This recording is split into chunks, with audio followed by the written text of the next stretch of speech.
Hey,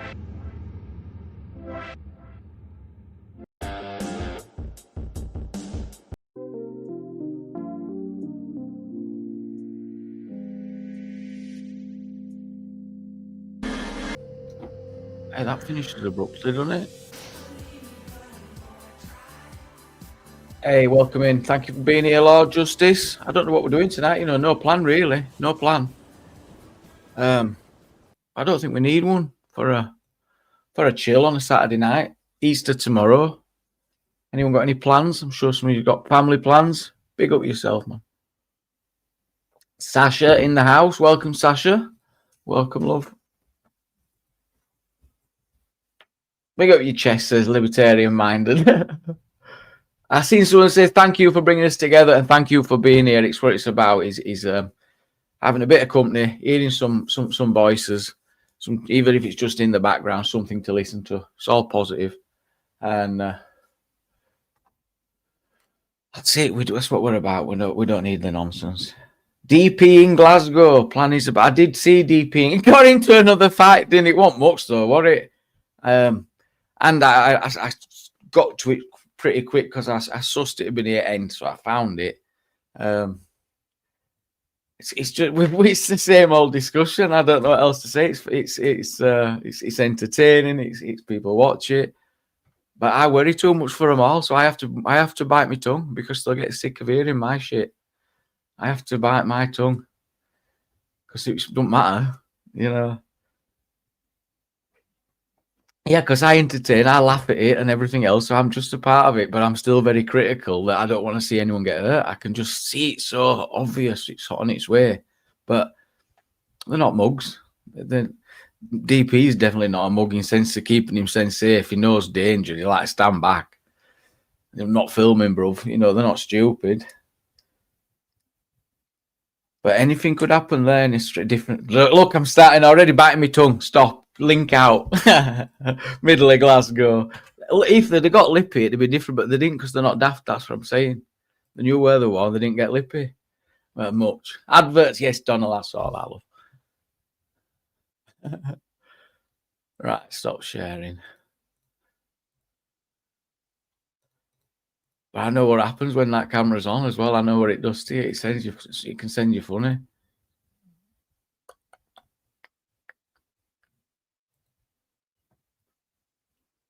One minute, guys. 1 minute. Sort these ads.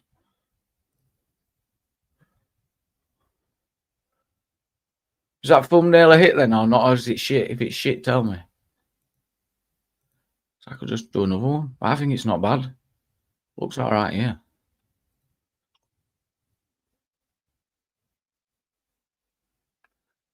You know, Luigi. Hey, welcome in, John. Hope you're good, mate. Hope you're good.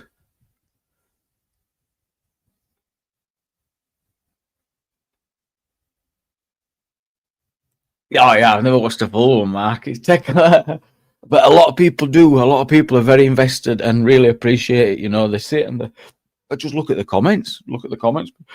Excuse me, some of them get. People really appreciate it. And it's like it's natural, is that anyway? Because it's a long time we've been watching, so you're gonna stop, start. That's bound to happen, and you get bored of it. And whilst there'll be some people just discovering this type of content for the first time and be like, "What?" They'll be getting the shock factor, you know, and all that intrigue and everything else, like many of us did. And then I think it just goes up and down, and it changes throughout. Some people become anti. Big issue at the minute, which has become a big issue, is the and I certainly don't want to discuss this tonight, although we haven't, whatever. Is the auditor and the association with the far right, and whether it's getting that label, it's getting spoke about quite a lot, and I think it stems from just protests, you know, just a few protests on a weekend.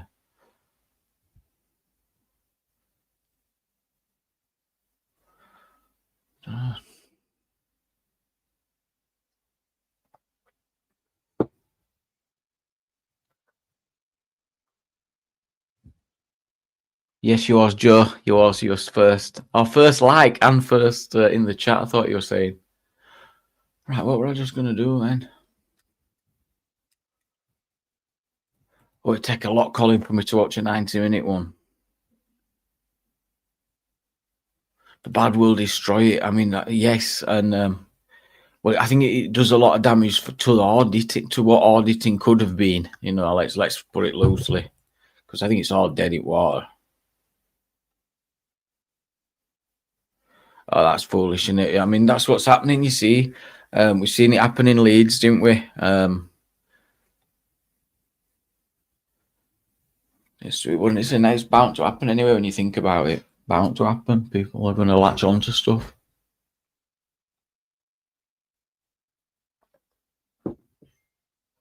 The warfare video that Tommy did were decent. That last documentary, I watched that. That were worth watching.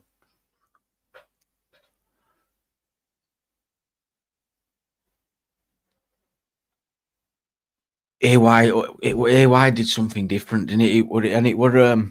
It was something to be at a show as well that wasn't ridiculous. It's like, look, this is how you can conduct yourself. Does that mean what I mean? It's like it opened up a lot of the scene to criticism. I feel when AY came along, I thought it were a breath of fresh air for that reason alone. Because thank you, you took the words out of my mouth. That's what it did.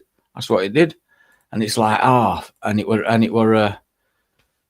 yeah, I welcomed it, because it was like, thank God, about time. Because some of us have been trying to say, yeah, you can't be a moron just because you got a camera, mate. Isn't that obvious? You know, isn't that obvious?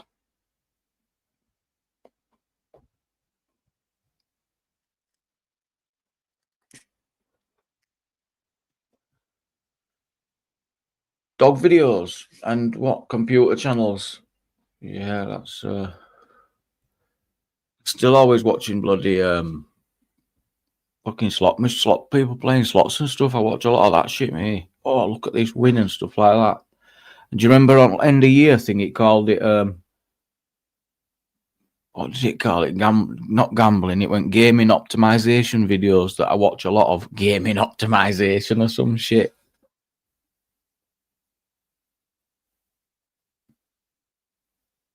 Yeah, yeah.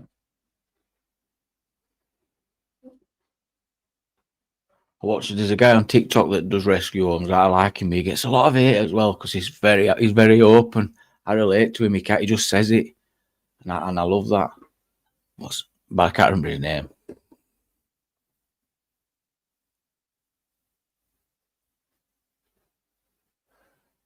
Not some of them. I do watch some of them, but no, the more American. You know the streamers, Colin.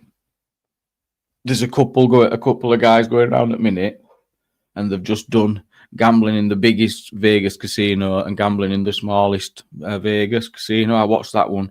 Those type of videos, you get to see the different states, get to see the different casinos, the size of them. There's a more, but also you're like, oh my god, these guys, they're like $500 spins and stuff. You can't believe. And then you look at the wins, and it's shit. It don't make sense. Compare it to here at £1 to 500. They're doing $7.50 spins and getting $200 pay on a bonus. I'm like, is this here off your heads? None of it makes sense. But the whole casino is a chock a block, so you got to spend nearly $10 per spin, and the bonuses are less than the more. It don't make sense. I watch it and I'm like, wow, they have it so much rougher, and that's only and that only shows you into the future here, because they've been gambling a lot longer. This is just where it ends up. That's just where it ends up. It just end up these ridiculous stakes, because their scratch cards are like $30 a piece. Not pound scratch cards in America. It's like $30, $40 for one. For one. I mean, they might have some $10 ones. It's just mad. Oh, and that's just reminded me. We have got to give. I mean, we're all about fairness, aren't we? We do believe in fairness. And wow. Let me show you this. You're gonna love this. I love this.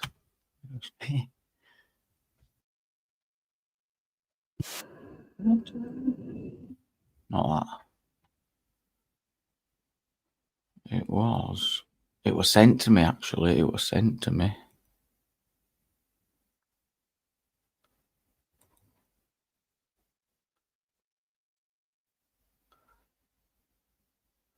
I mean, they're making moves.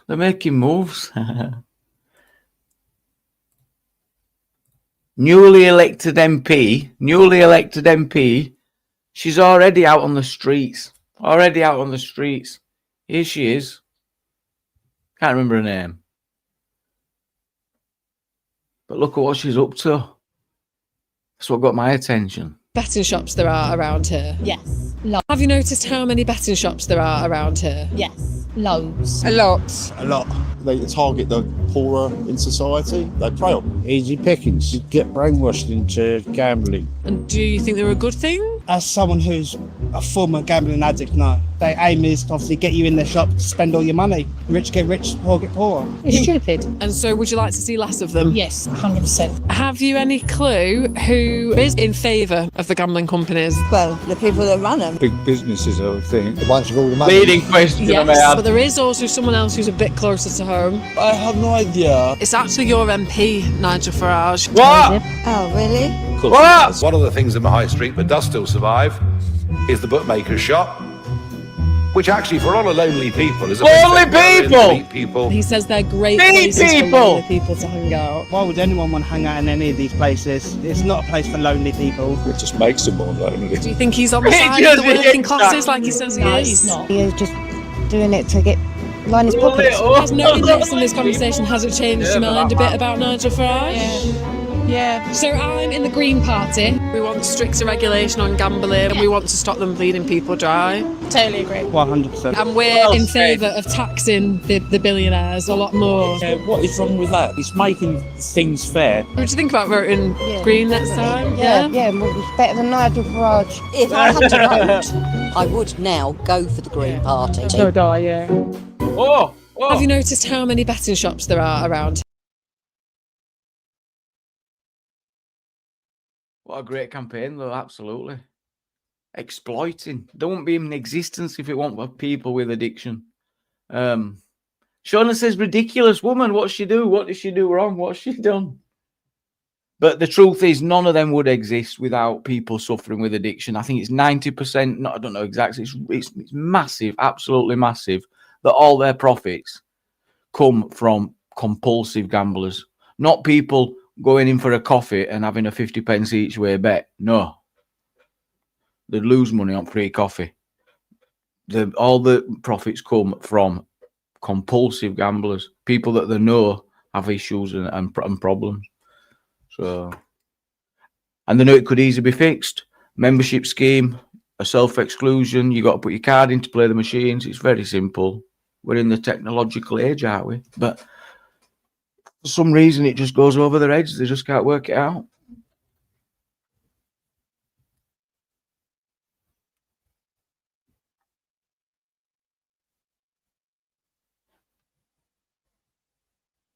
Oh, I don't know about that gas pipe. You should look at the tools that are implemented within the mechanics of the machine. Also, maybe even the design of the shop, even to the design of the shop, even the placement of the machines. Who the people they employ, the psychologists, the psychiatrists. Yeah, that's who they're employing to get into people's brains.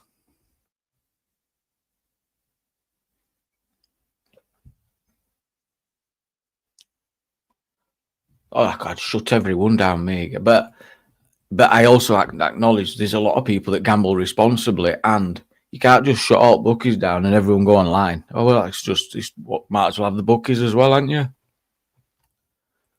Might as well. It's crazy. It's on your phone. It's in your pocket on your phone. It's only a small amount of people in bookies. People are at home. There's a lot of people playing bingo morning, day and night, losing hundreds of thousands of pounds, remortgaging houses.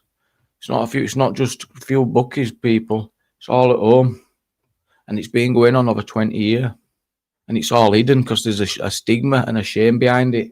So you're not going to know if grandma's just lost $2,000 on fruity jackpot bingo last night. No, you never know.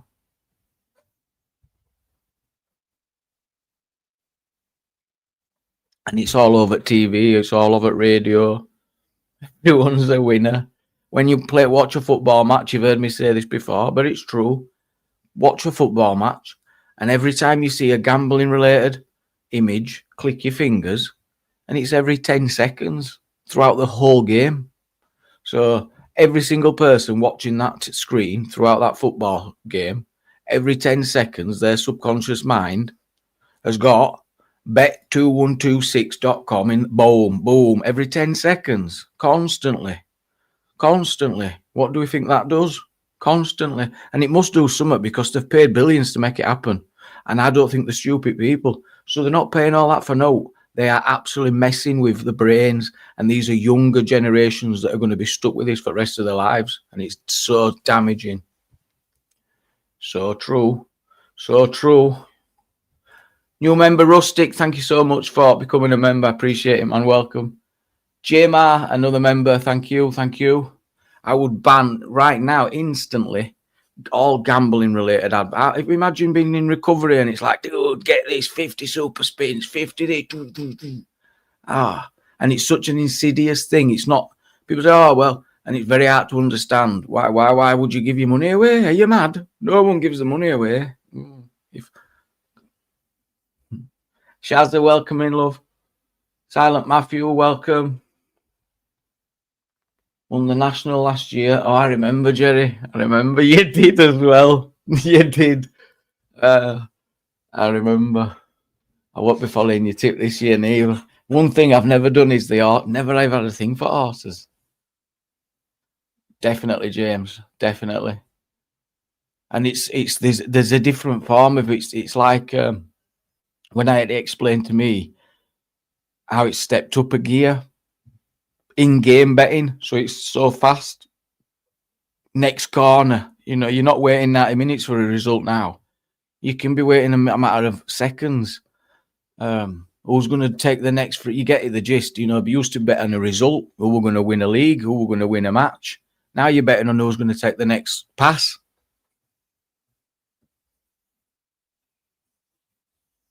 Yeah, get it banned, Jojo. Get it all banned. Even just for the poor horses. Poor horses. Lad broke. Yes, DP, what you saying? Let's have a look. Once in a while, £30 in 20p spins.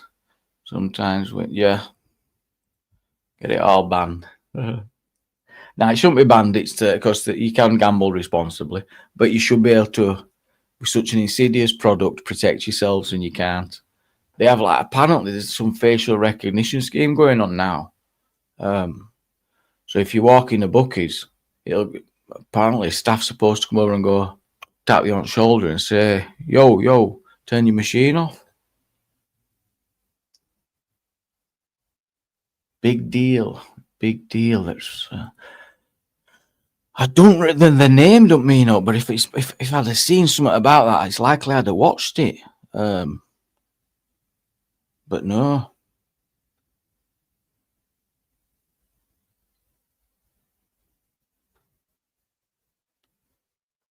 Not sure.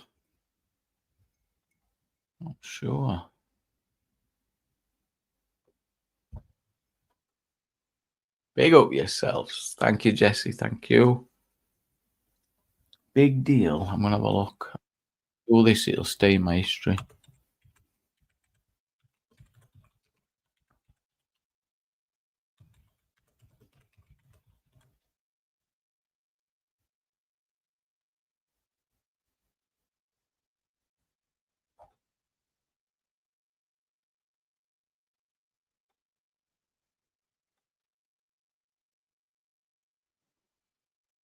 Just so much of it, so much on it.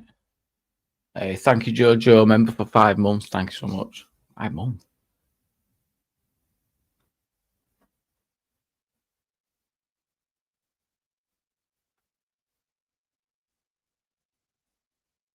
I can't remember that. Let's have a look, right? The guy that was betting and he lost. Ripped his door off hinges. I can't remember playing it.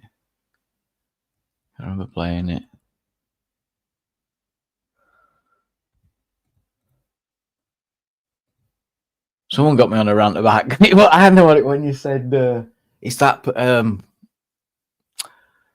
because it's that debate between personal responsibility, and there has to be personal responsibility, but that's why you can never bet at all, because once you do, then you're subjected to the tactics of the machine you get. So you can't, there's just never can just not, you can't set just apart, you know, it doesn't work like that, because that's when you get dragged in. So once you bet, then you can get sucked in. And not all gambling addictions the same neither. That not everyone experiences it the same. I've been at a dog once, found it so boring. Dogs were just so shit. And how on earth would you know which dog were going to be you look at these, no, nah, not for me, that dogs. I'd ban that and all. Oh, I do know what you're on about. Yeah, ripped the door off hinges. Yeah, and there were a big hole in it. Yes. If you want to watch about compulsive gambler, check out that guy. Yeah, his name is oh yes. Because thank God, when I watch him, do you know all I can think is, oh, thank God we didn't have access to this when I were at that age. Because I were that bad on fruit machines when there were £6 jackpots. So you did 40 quid. You know, it won't. The difference now is watching him do 250 and it was just all stepped up. I think, oh, thank God. I just used to watch it thinking, oh, Jamie's so lucky. Because, yeah, that'd have been me. What is his name? Something Jack. Bossman Jack. Yeah, boss. Let's have a watch of some Bossman Jack. No, I don't think we should actually search him up, because Bossman Jack, it's insane. If you go and watch what he's been up to. Experimenting one take video. Turned out mint as fuck. What one take? Yeah, and yeah, just then you don't have less work, isn't it, as well? Yeah. Yeah, gas pipe there, not a bad one. Yeah.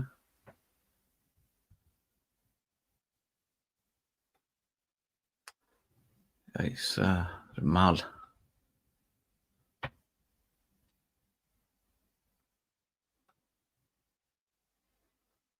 Yeah, poor horses getting stressed to get put down if they fall over and stuff, don't they? Get it cancelled. What else we cancelling? What else has got to go?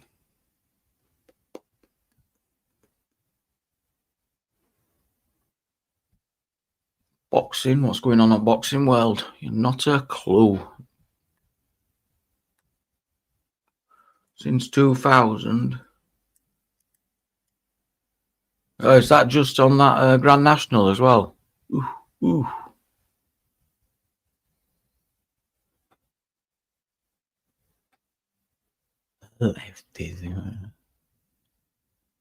Cocaine and above level drugs can go. And above level cocaine. Yeah, so. Oh, that's a big debate, isn't it, on how you tackle it. And where do you draw the line? Who gets the punishment? Ferret racing. I don't think I've ever seen ferret racing. Hang on, what's going on with these Formula 1 rules? What have they getting? What's going on?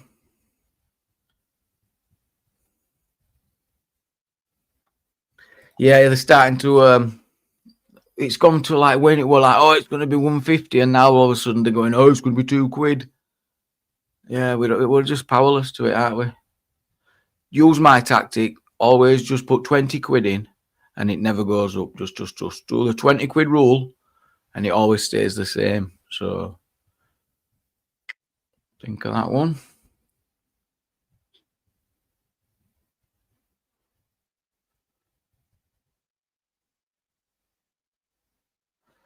Starts at about 10:30. Okay. So it says Wilder. Formula One were decent. I watched one season on Netflix where they did a thing. So I've never used to like just think bit shit that. But the actual politics and all the stuff behind it, I thought were interesting, and the tactics. There were a lot more to it, obviously. So I did enjoy that series.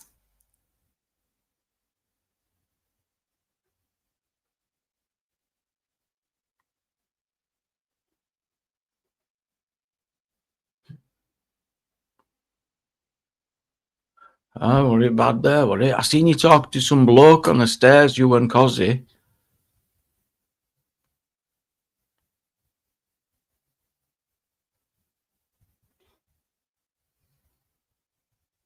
I'm always one to point fingers at families, me as well, sometimes. And I know that's a tough discussion to have, but who else is there to look after you? But it's mad, isn't it? Where I was looking out for them.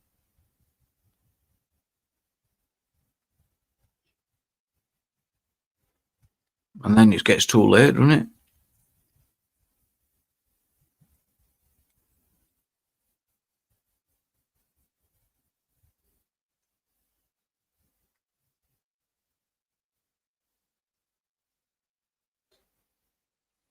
Yeah, behave, Shazza. What's Dad knows? I can't follow the conversation. His dad knows best being rude. Let's have a look. Bloody hell.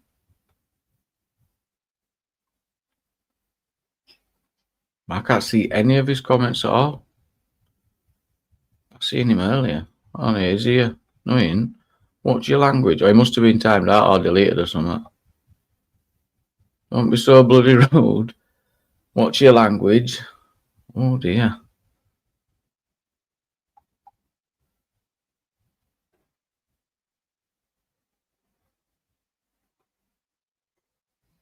Council tax, yeah.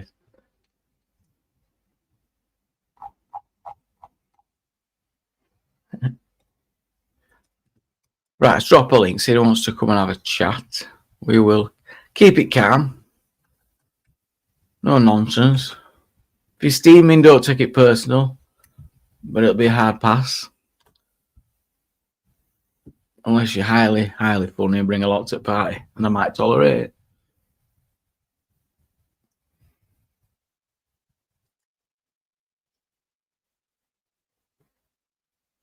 GC, hello, hello. Southampton 1, Arsenal 1. I can't say I have had a nosy faces. No, I don't. I try to not consume well, it just gets too. Who's fighting with who this week? You know, it's like, ugh.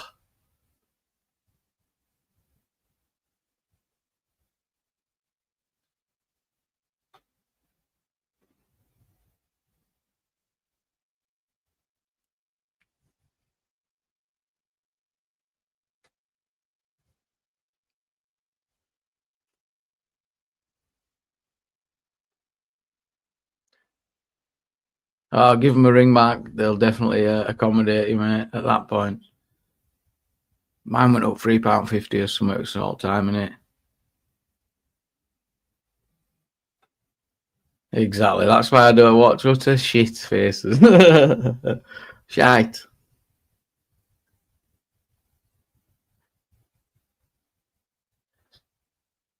No, we don't comment no more, Yogi. No comment.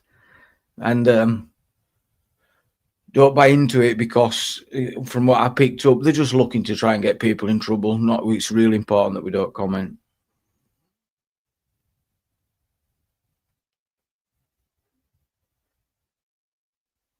We got a guest.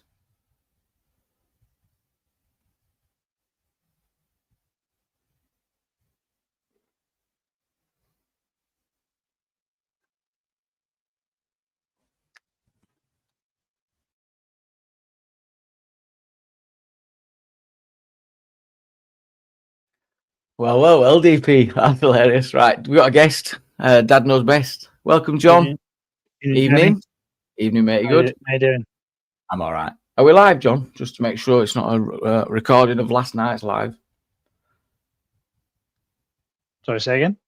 No, I was just making sure that I wasn't a recording. No, sorry, it's probably because I had the video, the actual YouTube when I click over to the restream, so it's fine. You didn't get timed out in chat, did you? I couldn't find your comments or something. I don't know. But all I don't know what's got under Lord what's his face's skin. What's the face's skin? Who's okay. Well, all I said was, well, like, where does like the because I agree with you, like the where does with the gambling and stuff, like banning it, I don't think it should be banned, but I do think like where does the social manipulation end and the personal responsibility begin? Yes. Because there is obviously a grey area there. So that was all my question was. It's a very fair question, and that's the great battle. It's like, hang on a minute, most people, and the truth is, most people do gamble responsibly, and it's like, yes, but 90% of all their profits come from compulsive gamblers. That's people with an illness. Yeah, and if you can, so that makes it. That's not from a moral standpoint. It's like, oh, hang on a minute. So they're saying, yeah, most people gamble responsibly. Well, yeah, because they come in and bet 50 pence and dip. They don't sit for hours gambling compulsively. And they don't acknowledge that. They're like, nah, most people gamble responsibly.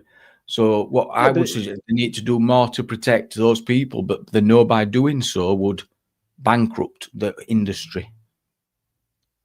Yeah, and like if the industry is only propped up on people that have a compulsive issue and are spending money that they can't afford to lose, then obviously that's it's like a predatory business model. Society, not good. Yeah.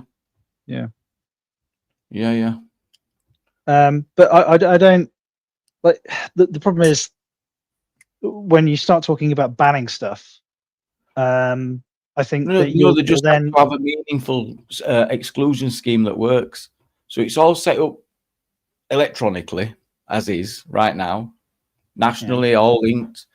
You can have membership card for points, and collect rewards and all that shit. Yeah, you used to be able to get card points, collect all your points. But what you can't do is, so you can self-exclude from these places, but the staff have no idea who's who, on day-to-day basis. They don't know. And you can self-exclude from one and just go in another next door or across the street or down. It's just, it's everywhere. And these were referred to as the crack cocaine of gambling, these machines, for a reason, because it's new technology. There's things in them which are manipulate. Not everybody. Some people say, well, it never happened to me. And they'll be right. It probably would never happen to you.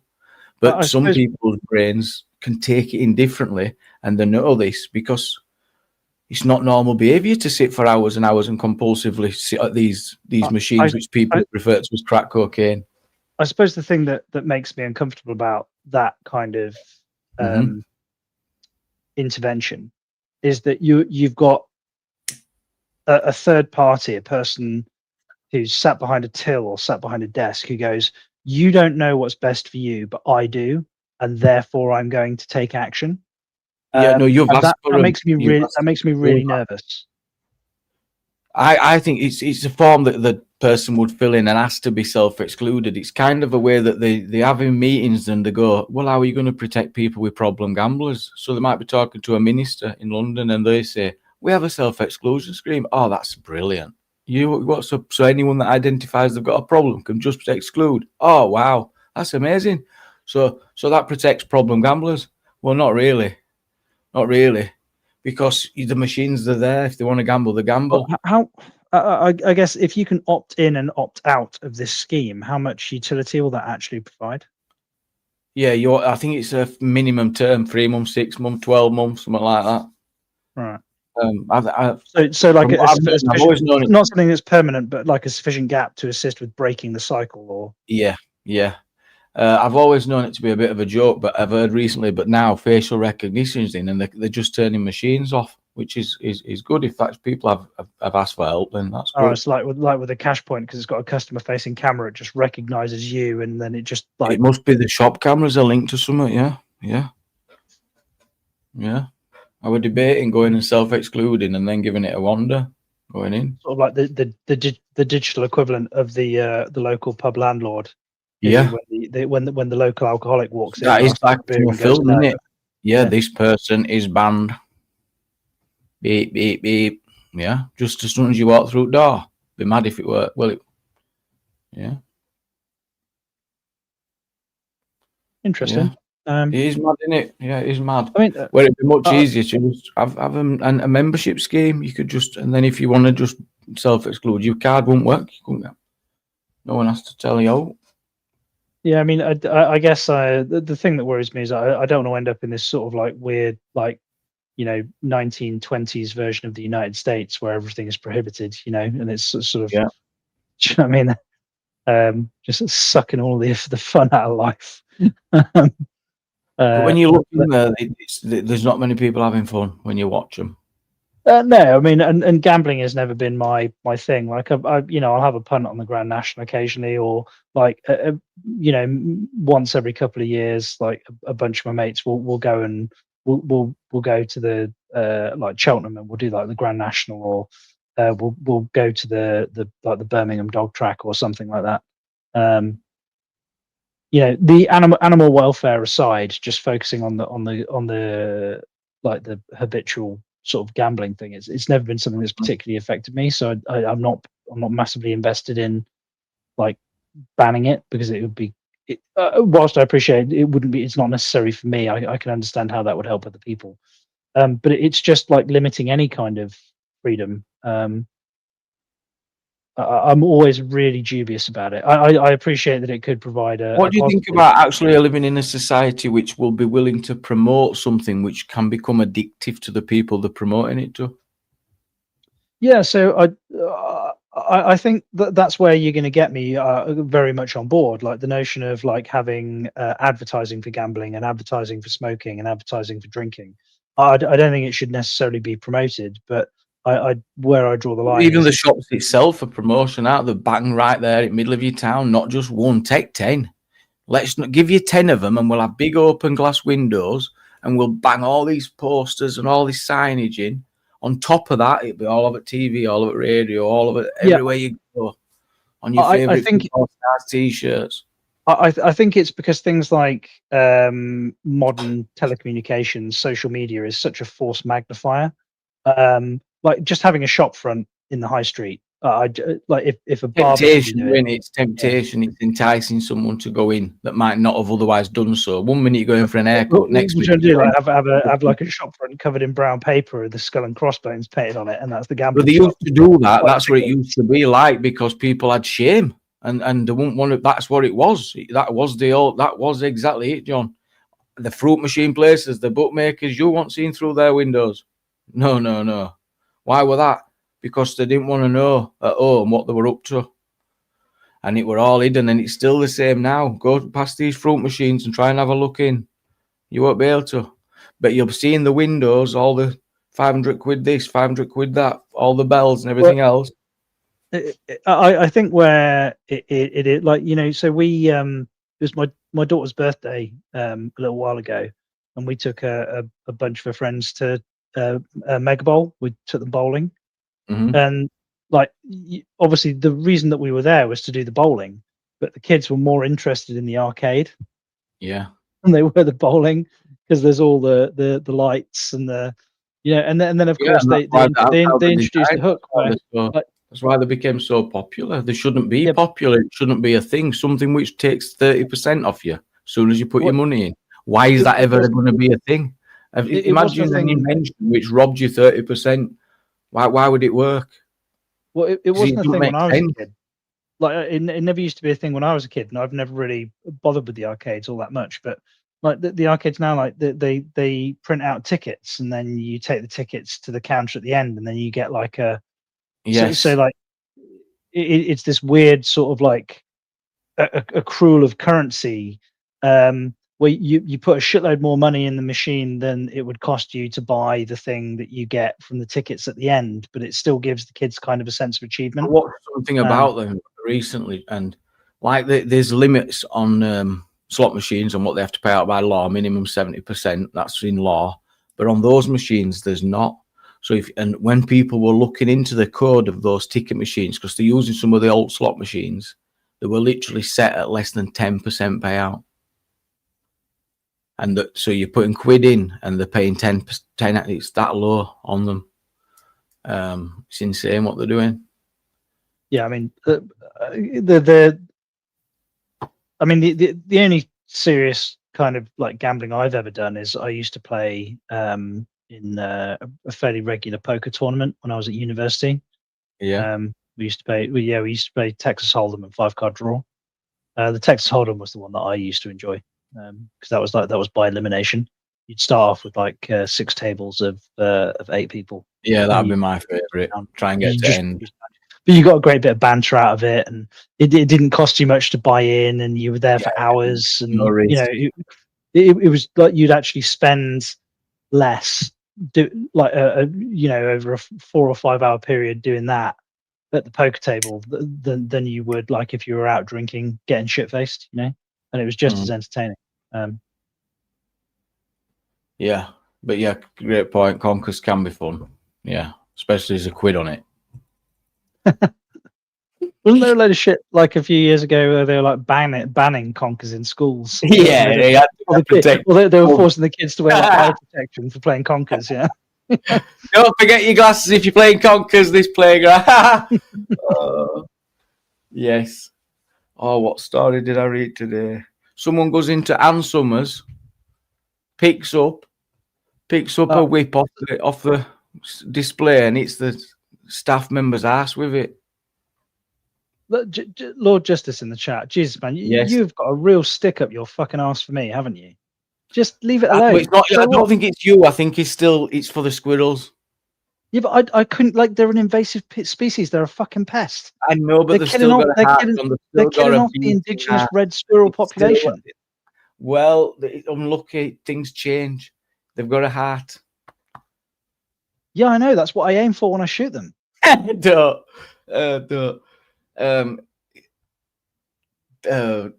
What work? Yeah, it's for the animals. It's for the animals. I mean, for all you know, they could have been here before, and they're like, "No, this used to be our land." But in 1022, you just never know the politics behind it. Leave the squirrels to it. Well, I don't care how they vote. The dogs like them. Yeah, Lord Justice is with the squirrels. So yes, the whip.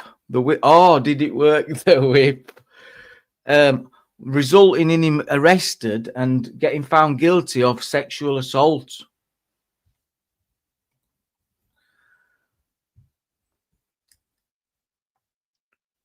On a completely tangential note, did you see the thing in the news about the armed police officers leaving the big bag of guns outside of Sajid Javid's house by mistake? No.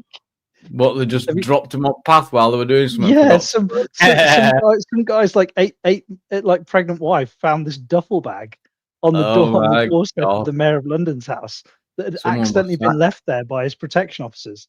There was a couple of tasers, a 9mm Glock, and an MP5 in the goddamn bag. They just left it on the doorstep by mistake. I can only presume it was like a shift change, and they were loading it in the vehicle. And they must have just accidentally left it on the side of the street and fucked off.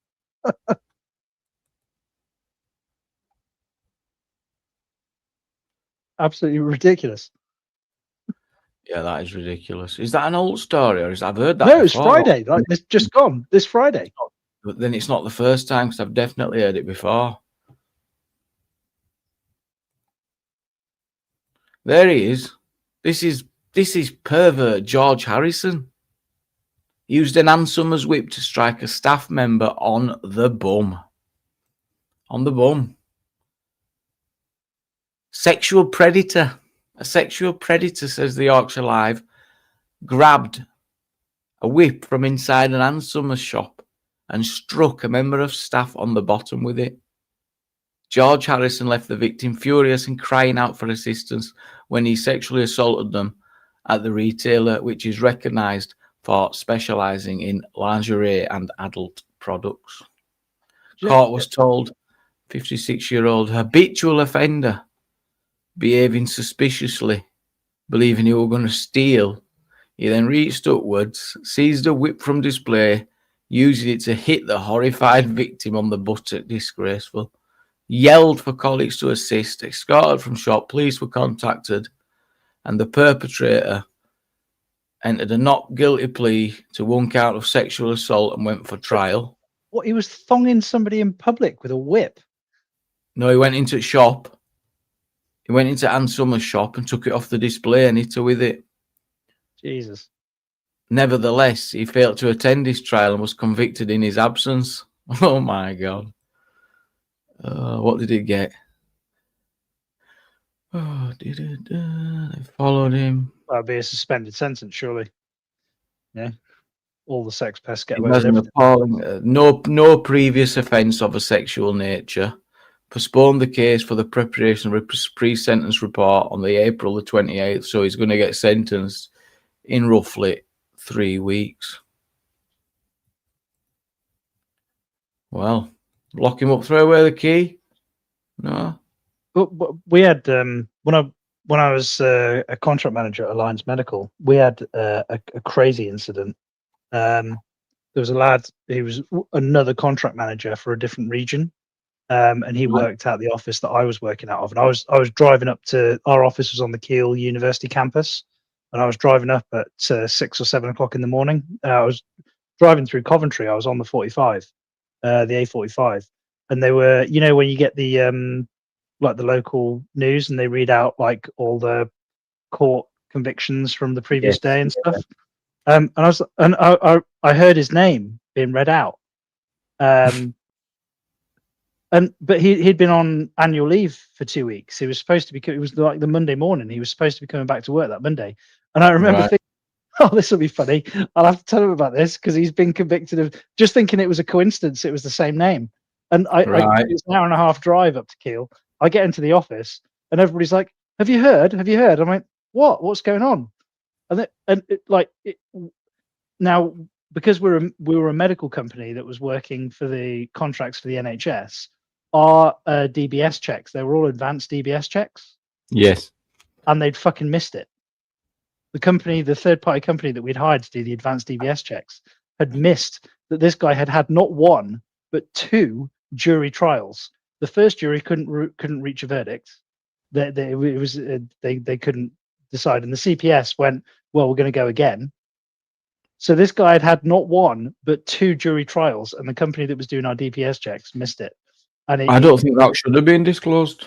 No, not on an enhanced DBS. It's only convictions and then it's like unless no, because arrests show up on an advanced DBS. At the bottom. Arrests and charges show up on an advanced DBS. Like he was charged. He shouldn't. Not just not a blanket case. Not in every. No, it shouldn't be like that because that just stinks of unfairness. Non-crime hate incidents show up on an advanced DBS. They're not even legal. Just that point alone, that there's no way it can be like that because there could never be a mistake. It's like, well, it is what it is. No smoke without fire. That's the way we look at stuff. It would never be like that. Yeah, and I can certainly appreciate that. Like, if the innocent until proven guilty doctrine should apply as far as the law is concerned, but that doesn't necessarily apply to employers, right? It does to those enhanced DBS checks, yes, unless it's a specialist role, a certain type of role, or there's certain reasons why they should look into things more. I'm sure I remember. What happened was, like, before he worked for us, he was a teaching assistant. He was only a young lad. He was like in his early 20s, and he was a teaching assistant. And what happened was, like, there was a 6-year-old girl in the class, and I do it with my kids. Like, I chase them around the room and I tickle them, or like I'll flick them on the bum or something like that, which as a parent to do is fine. It's just, but obviously he did it as a teaching assistant in a class with a student. Oh no! Which is obviously a complete no. It's totally like it's a moronic thing to do. You hear a lot of this shit in teaching, don't you? You do. Yeah. It's just constant. But sick. The reason that the CPS decided to have another go after the jury didn't convict him the first time round is because they did like a forensic investigation of his computer, and they found like indecent images on there. The problem is that the images were so old and the data was so degraded, they couldn't tell conclusively whether they were solicited or unsolicited or not. And the distinction in law being like if somebody just pushed an indecent image through my letterbox, but I never requested it, that would be unsolicited. Yes. So whilst technically I am in receipt of indecent images, as long as I report it and I've not asked for it, I've not committed a crime. Yes, as long as you act in a reasonable manner following it. Yeah. But they couldn't. They could determine the content of the images on his computer, but they couldn't determine whether he had actively gone searching for them or not, or whether they just appeared in like a pop-up or something like that. It was difficult to ridiculous, isn't it? Doesn't it get ridiculous when you're like when they're like the point is that the combination of the existence of these images, like solicited or unsolicited, plus the previous accusation of him as a teaching assistant was enough to nudge the jury, and then he ended up getting convicted the second time round. Thank you so much for the member, 17 months average idiot, mate. Good evening to you too. 17 months member. A long time. Libertarian minded, 24 months. Thank you very much, Lib. Appreciate it, man. 24 months. LTG, a member for 7 months. Thank you very much. And a massive gifted membership. 5 gifted from Average Idiot. Thank you very much, Reese, man. And Farmer Floyd, thank you so much for posting that link as well. That link is to the... Have you heard about the super quiz tomorrow? No? Yeah. John, super quiz tomorrow. No. Oh. Hopefully we'll get the quiz master on in a bit to tell us a little bit about it. There's no rush, but it's all happening over on the Average Idiots channel tomorrow at 7:30 from what I've seen. 7:30. Special guest host. Wink, wink. Nice. One and only Mrs. J. Welcome, welcome. Cocky with the leather showing off.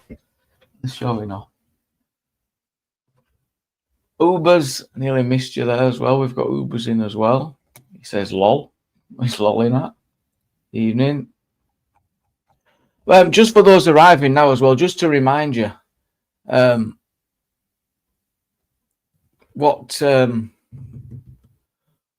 you've watched this, does it change your voting? Will DP, I'm asking you, mate, I mean, will DP, after he watches the Roy, credit where credit's due. Look, we found a gem, Roy. We've got to get Jupes to bite somehow. She's because I got Jupes is one of the funniest people on here, and but she's probably just got me. So she's like, shut up, Jamie. But this is a gem, Jupes. Look, Jupes, this is a belter. Do you want to speak the lady, the Green Party person? Yeah, I'm just going to play it again. Yeah. So yeah, this is credit where credit's due. This is the Green Party on the boots on the ground, grassroots. They target the poorer in society. They prey on. Easy pickings. You get brainwashed into gambling. And do you think they're a good thing? As someone who's a former gambling addict, no. Their aim is to obviously get you in the shop to spend all your money. Rich get rich, poor get poorer. It's stupid. And so would you like to see less of them? Yes, 100%. Party. Till die, yeah. Wow. These videos are always funny because obviously they're just cherry picked to fuck, aren't they? In both directions. I was trying to think of a way to describe it myself, because there might have been people that have said, "I'll never vote bloody Greens" after listening to all that, and that didn't make the cut. Yeah. So obviously it's so hyper selective, but the problem with it is just because like any political figure says something that you don't agree with just on one axis, like Farage gives me I get the impression for Farage that he probably is the guy that likes to have like a casual bet on stuff here, and obviously he's got the money, so he, if he's being sensible, he can afford to lose on a fairly regular basis. He's now going to be bombarded with all the stats on problem gambling. All charities are going to be bombarding him, demanding he steps up and listens and look at this evidence and come and talk to us and give us some of your money. But the problem is the problem is that, but well, not the problem, but the politicians pander to the largest group because it's the largest group that gets them the votes. Yeah. And the fact it does seem to be the case that the vast majority of people who do gamble on a regular basis don't have a problem with gambling, in the same way as the vast majority of people that drink on a regular basis don't have a problem with drinking. And the vast majority of people, so he's pandering to the vast majority, which is what all politicians do. And this Green Party representative who's put this video together has just picked this one particular axis because. She's not made that video. She's been told what to say as well. I think if you listen, she would just exactly the video's made before they got there, wasn't it? Yeah, you could do this with anything, like you could do it with Keir Starmer, like his dad was a tool maker, and you could. Well, actually, his dad wasn't a tool maker. His dad owned owned a machine shop that fabricated tools. So he was so he was a tool maker factory owner. Yeah, but he represents it as his dad was a tool maker. Oh, they're like putting like in Auschwitz film where he's making hinges. Yeah. Exactly. Yeah. But the point is that, like, if I walked around the high street for long enough with a camera asking people what their position was on like hammers, eventually I'd find somebody whose dad was bludgeoned to death with a hammer, and they go, "Oh yeah, I hate Keir Starmer because his dad was a tool maker and he had." You know what I mean? It's obviously gambling. I appreciate is an addiction, and it's less like tenuous. There are more people that are going to have like problems with addiction, but it doesn't really speak much to Farage's political message, and I'm not even really particularly a fan of Farage. I just think it was a naive. I just think he was like, I don't think he was making a point. I don't think he understood them. Not joke my side. I was thinking he probably thinks that is how it is. All blokes down betting shop, betting on horses. Maybe he's just not aware of what it's become. There's not much going on. They don't take much money in betting on horses anymore. It's easy to not see a problem. The problem doesn't affect you, isn't it? Yeah. Yeah.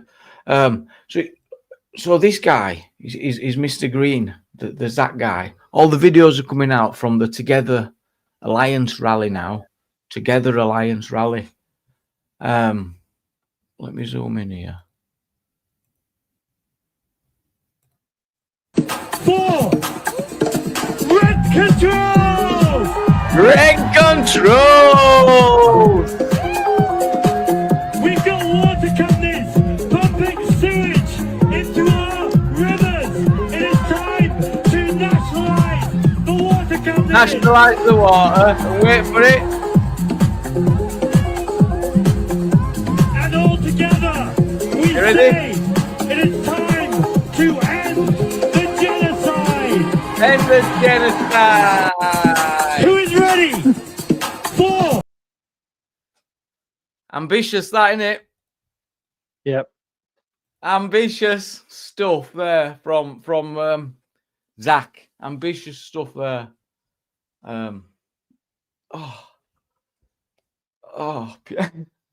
Yeah. I've got the leader of the Green Party giving like a hat tip, like a very like cursory hat tip to the to the environment. Yes, and he's reading the room, and then the gay guy busy back. Tilting into the religion of peace. Is he trustworthy though? I bet he is trustworthy. Is he trustworthy? Is he trustworthy? He's here. We know the problem. It's not coming here by small boat. It is flying above our heads by private. Yes. And give it a shout out to our LGBT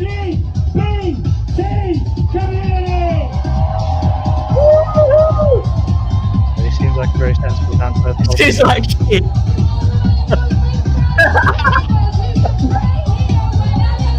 Look at him go for it.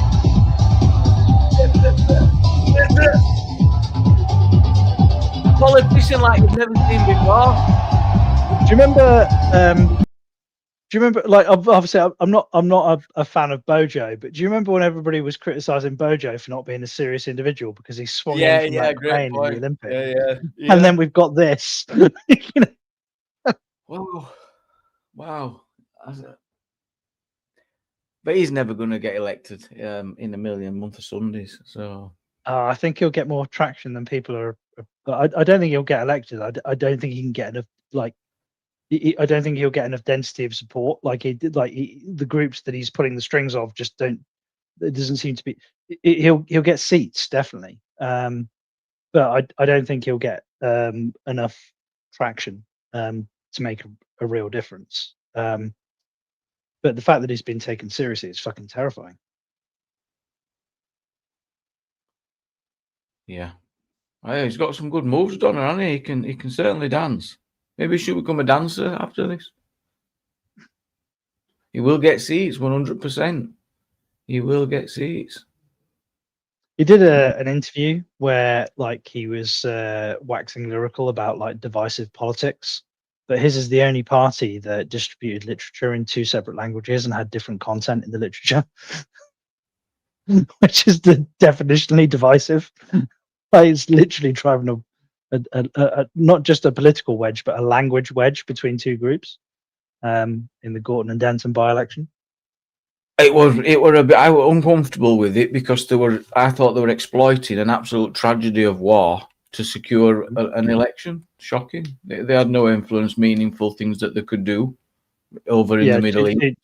Well, two sets of religious nut jobs that have been beating the shit out of each other. Like, oh, we're Green Party. Well, we'll sort this shit. Hey, what are you going to sort out climate change? How the fuck have we ended up with that? With like the Gorton and Denton by-election essentially being decided by what's happening, 8,000 miles away. That's what's embarrassing about it for us. With 2 different flavors of death cult. You missed that comment, didn't you, John? You missed that one. Mossad says it looks like you. I am upset. You missed that one. What is a ballroom, but it's not a ballroom? What's a ballroom that's not a ballroom? What is a ballroom that's not a ballroom? Are you saying a ballroom as in like a dance hall? Yep. I don't know. Well, this is Trump's ballroom that he blagged us about a year ago. Remember, knocking down walls? Oh, on the White House. Yeah. He's knocking down historical walls to build historical ballrooms, which now, because he's what he calls stupid freedom of information requests, right? He says, so yeah, because the stupid of information requests, right? It's not really a ballroom. Well, it is a ballroom, but the ballroom is just sitting on top. Oh yeah, it's the gift shop of what's a military bunker that's being built underground. So he's told everyone he's building this big ballroom. No, I mean, the people are complaining about the money that it costs to do it. Like, as far as the US economy is concerned, that'll be like a rounding error. Like it was like 0.00 whatever percent. Beautiful.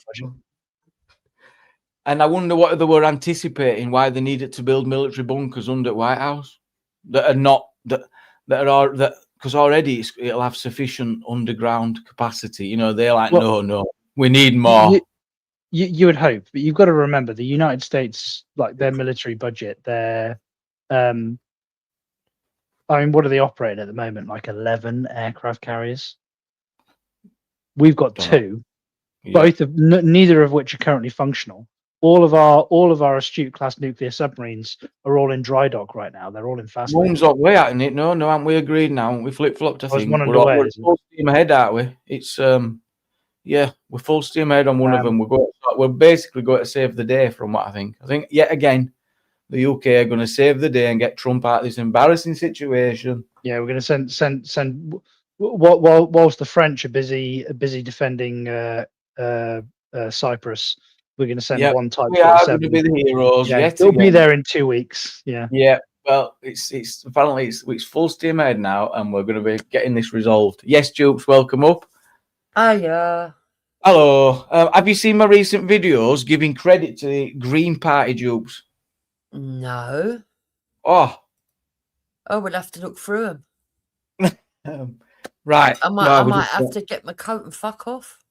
No, it might be a vote winner. I thought you might have seen them. I've been trying to get you going. How you doing? No. You had me in bits. You were yesterday, whenever it was, talking some new guy. She's found this new guy on YouTube. You'll have to remind his name. Shout him out, Jukes. Who is he? The Daily Agenda is a nutcase. Oh my God, the Daily Agenda. I'm pissing myself listening to these videos and your responses. He's fucking off his head. I mean, don't get me wrong, right? There's room for criticism of Danny Tomo. There's room for criticism of Tommy Robinson. There's room for criticism of anybody. But this man just goes too far. He thinks the KGB, the fucking MI5, MI6, spooks. He's got friends who are in espionage. He's working for Mossad. He's just well over the top. Yeah, I will learn to turn it down. It's the lesson in learning to tone it down a bit, isn't it? Yeah, when you're listening to that. Yeah. So, what are you going to say, John? Well, it sounds like a lunatic. It's like when you meet people that believe in absolutely every conspiracy theory going. Like, it's not just like they've picked one and gone, well, this one might be reasonable because of, and that they've seriously considered it. It's just every conspiracy theory. Like, yeah, this is true. This is true. This is true. That's what this guy sounds like, based on your brief description, Tubes. He sounds like I'd keep reviewing them because they are hilarious videos. I'm telling you, right? This is. He's got some new ones, so I'm going to be doing them later. But yeah. Remind me about Green Party because I want to show you these two short videos. They're funny. But this is just to touch on the big beautiful ballroom. They were blagging us Jupes all along. It's not a ballroom. So what's it? He's building underground military base. Yeah, well, I'll tell you what. These are his words. Listen to how he says it. Building a big complex under the ballroom, which has come out recently because of a stupid lawsuit that was filed. But the military is building a massive complex under the ballroom. It's something we just wanted to pay tribute to the White House, and so that fits in beautifully. The military fits in beautifully. Oh, it's like a bottle top in it, really. What we're up to. I mean, it shouldn't be a surprise that like the infrastructure, like the command centers that exist under things like the Pentagon and the White House and stuff. Like, I mean, obviously somebody has to build them in order for them to exist in the first place, and they provide utility in like, you know, if when we live in a world with like intercontinental ballistic missiles and nuclear weapons which run into the megaton range.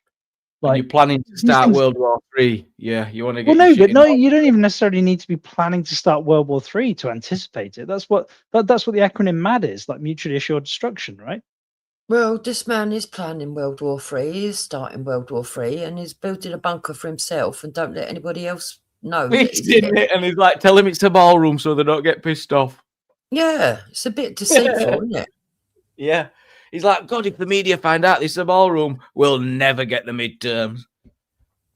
But MAD is game theoretic, so it assumes that when you have rational actors in play, that nobody would choose to undertake an action that is going to guarantee their destruction as well.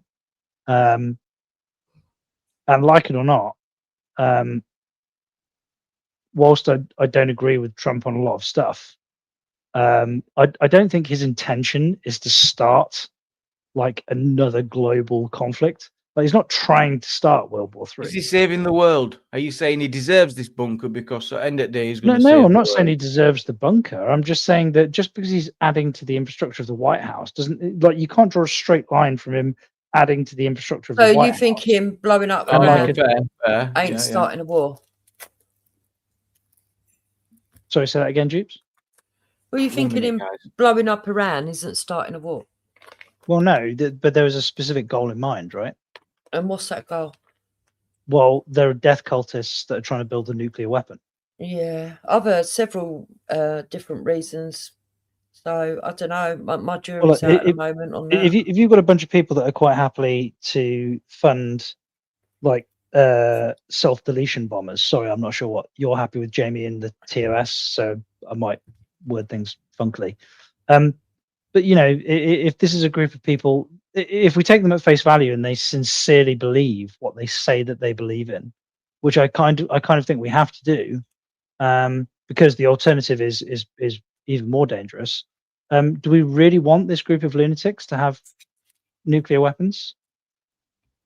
And all that oil that Trump wants to get his dirty hands on. He says, well, I don't give a shit about the oil. Like, get the oil. I think they've probably already got nuclear weapons. I mean, they've been telling us that they've not got capability to do this, that, and the other, and the next minute there they are, fucking striking people all over the world and shooting planes out of the sky. So, well, they've managed to shoot one US plane out of the sky.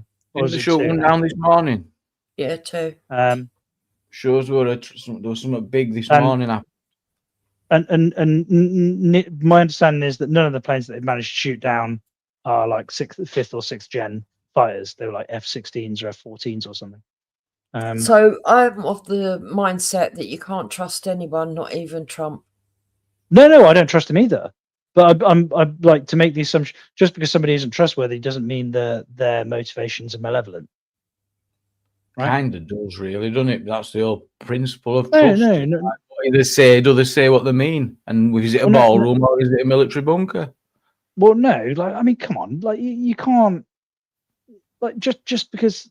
Like no, he shows all. It's like spring, summer, winter, and autumn all in one day with him. He'll flip flop before after breakfast. If it's not start to get his own way, he'll stamp his feet. He'll go right. Tell them they've got a day. All right, give them 48 hours. All right, sod it, 72 hours. That's it. Tell them they've got 72 hours to do a deal. God, Trump says so. So what it looks like to me, in all honesty, is that it was a mission to close it was a mission that was a strategy to make the Hormuz Strait be closed. Yeah, and make us buy fuel from America.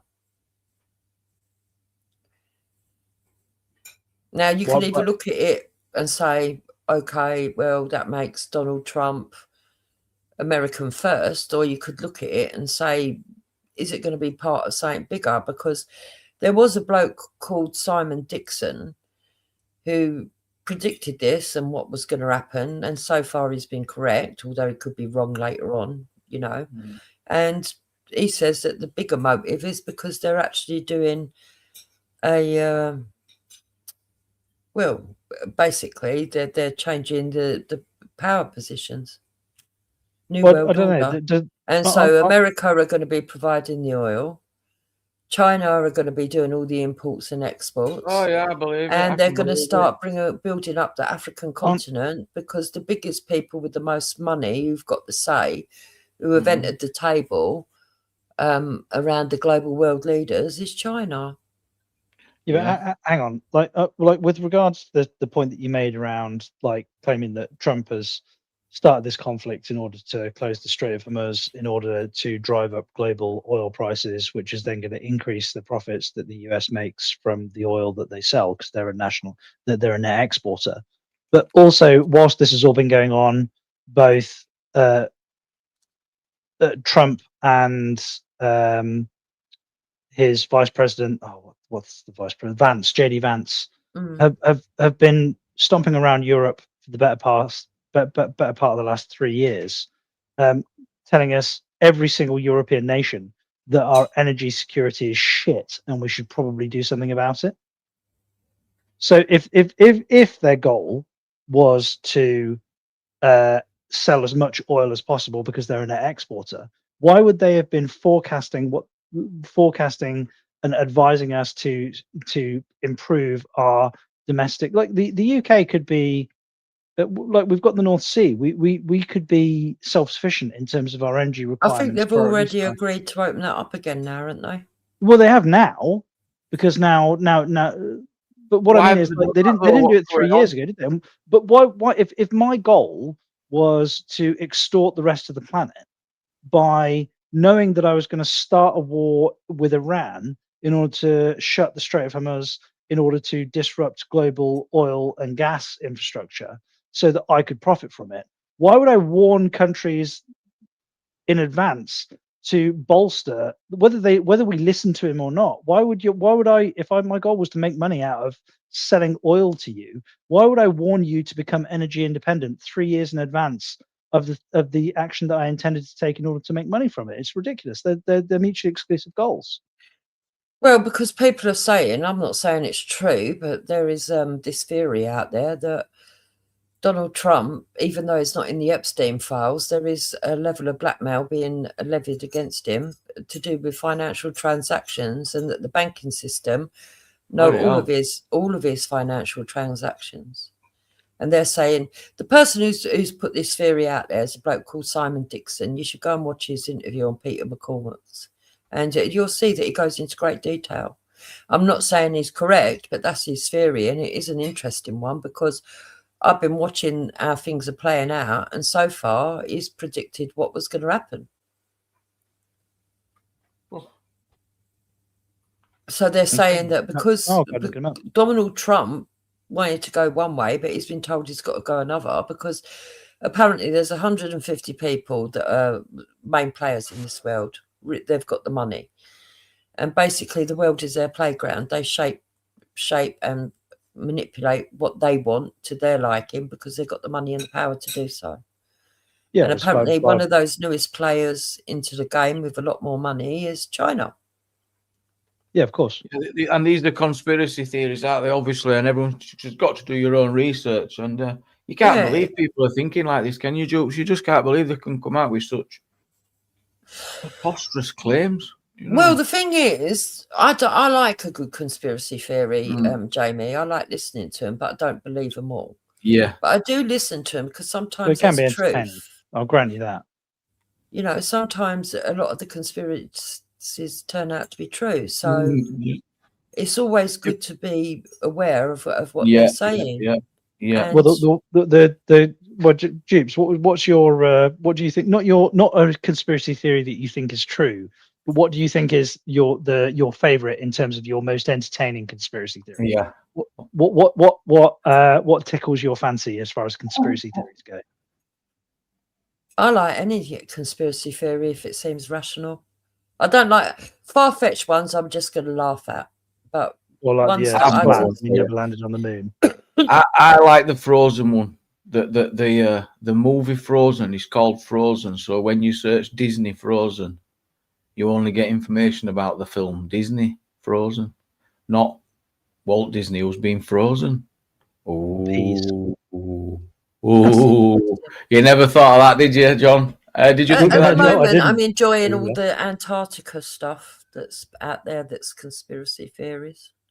The one that always bugged me was the September the 11th, that it was a controlled demolition. But I understand how the buildings were built, and why they fell the way they did. Oh, that building behind them towers, you mean?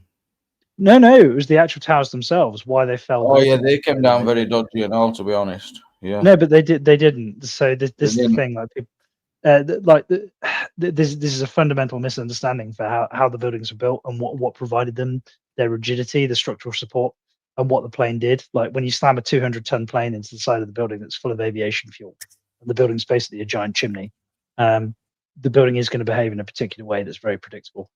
And it didn't operate in the same way as a controlled demolition did. But the reason that I like it as a conspiracy theory is because I can understand why the uninitiated, when they watch it, would think that it was a controlled demolition. It was interesting. Well, it could be like a nuclear option, you know, like when all else fails. That's what you know. It's just we have to just press it because.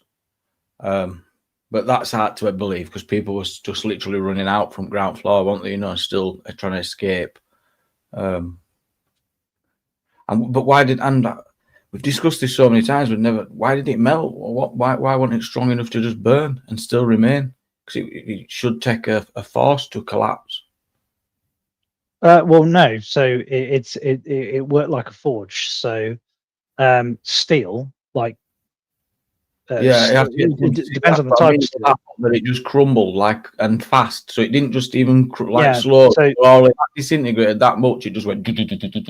Yeah, so the reason that happened, if you watch the footage again, what you'll notice is that the planes intersected the buildings about 2/3 of the way up. So there's about sort of somewhere between 25 and 30% of the building's mass above where the plane hit the building. And the reason that the building was shaped the way it was, the reason it had that like corrugation effect on the outside of the building was to provide rigidity. It was to stop torsion. And then inside the building, there were 4 main cores, which actually had multiple elevator shafts in them. So when this plane hit the building, it completely severed the corrugation around the building, which was designed to stop torsion twisting. And then the aviation fuel ignited almost immediately. And then the people in the floors underneath didn't actually die of like smoke inhalation. The ones that remained, they actually suffocated because the fire burned the oxygen. But then it did something. It caused what was called a chimney effect. So the actual heat that was generated in the core of the building was well in excess of what the steel would soften at. So about 600 to 800 degrees Celsius is where steel is no longer able to support its own weight. Right. It becomes soft enough that it bends. But the mass of the building above was still a solid mass. So what it did was like this, you've softened this part of the building in the middle, right? It's become malleable, it's become pliable. And now you've got this big lump of weight above that eventually when when the steel underneath becomes pliable enough, it falls through the building. And that's why it threw huge chunks of steel out, hundreds of meters. There's a big lump of were it sending them like weight outwards as it were collapsing? Yeah, so like it's yeah. So when you watch the footage again, that documentary, and the top of the top of the building, the top like 1/3 or 25% of the building didn't collapse until it hit the ground. It was a solid mass. It fell through the building below it, which is what gave it the very well explained. It's why it looked like a controlled demolition. Have you got a favourite, Jamie? That one, the Frozen. Go on then. What's that theory? Just that they made the film Frozen and called it Frozen to take the heat away from actually. This is just for a laugh. This is a game that we're playing because we're being listened all the time now by AI, right? I get in reports what we're talking about. It said interesting discussion they had the other night. You're even talking about cowpats. On about what AY calls CP. Sorry, Jamie, super quick. So Lord Justice still has a boner for me. So firstly, I'm not a self-appointed expert. I'm actually a chartered architect. So in this respect, that the more you do this, the more they'll bait you. You know, you've got to just take it because that might be sent genuine, or you can't interpret any of them messages in text. And the more that they'll just go hard at you, because I've noticed now that, and if I'm noticing it, people will notice it. Oh, I don't mind it, Jimmy. It's just funny. You are a bit of a self-appointed expert, though. You see that, and I'm going to put kettle on. Right. So I'm just interested in loads of stuff. When I spend my entire life like reading, listening to things like because I spend most of my time doing, broadly speaking, mundane tasks. Like not nothing. When I build like when I'm building like garden offices and timber frame buildings and stuff, it's not a particularly complicated task. So I try to engage my brain doing something else. So I listen to like different audiobooks or I try and expand my mind as much as is humanly possible, whilst doing 2 things at the same time. Is your head big enough? No, really. I'll never know enough. I'm one of those. My wife hates it. She allegedly says, "Go to YouTube. You're boring me." she always moans that I'm listening to something. I'm not listening to. No, I'm only teasing you. Farmer Flo's done some research and he's confirmed that the rumor that Walt Disney was cryogenically. Is that how you say it, John? Cryogenically, yeah. Frozen is a long-standing urban legend and is false. See, that's why it's a conspiracy, because that were a long-standing urban legend.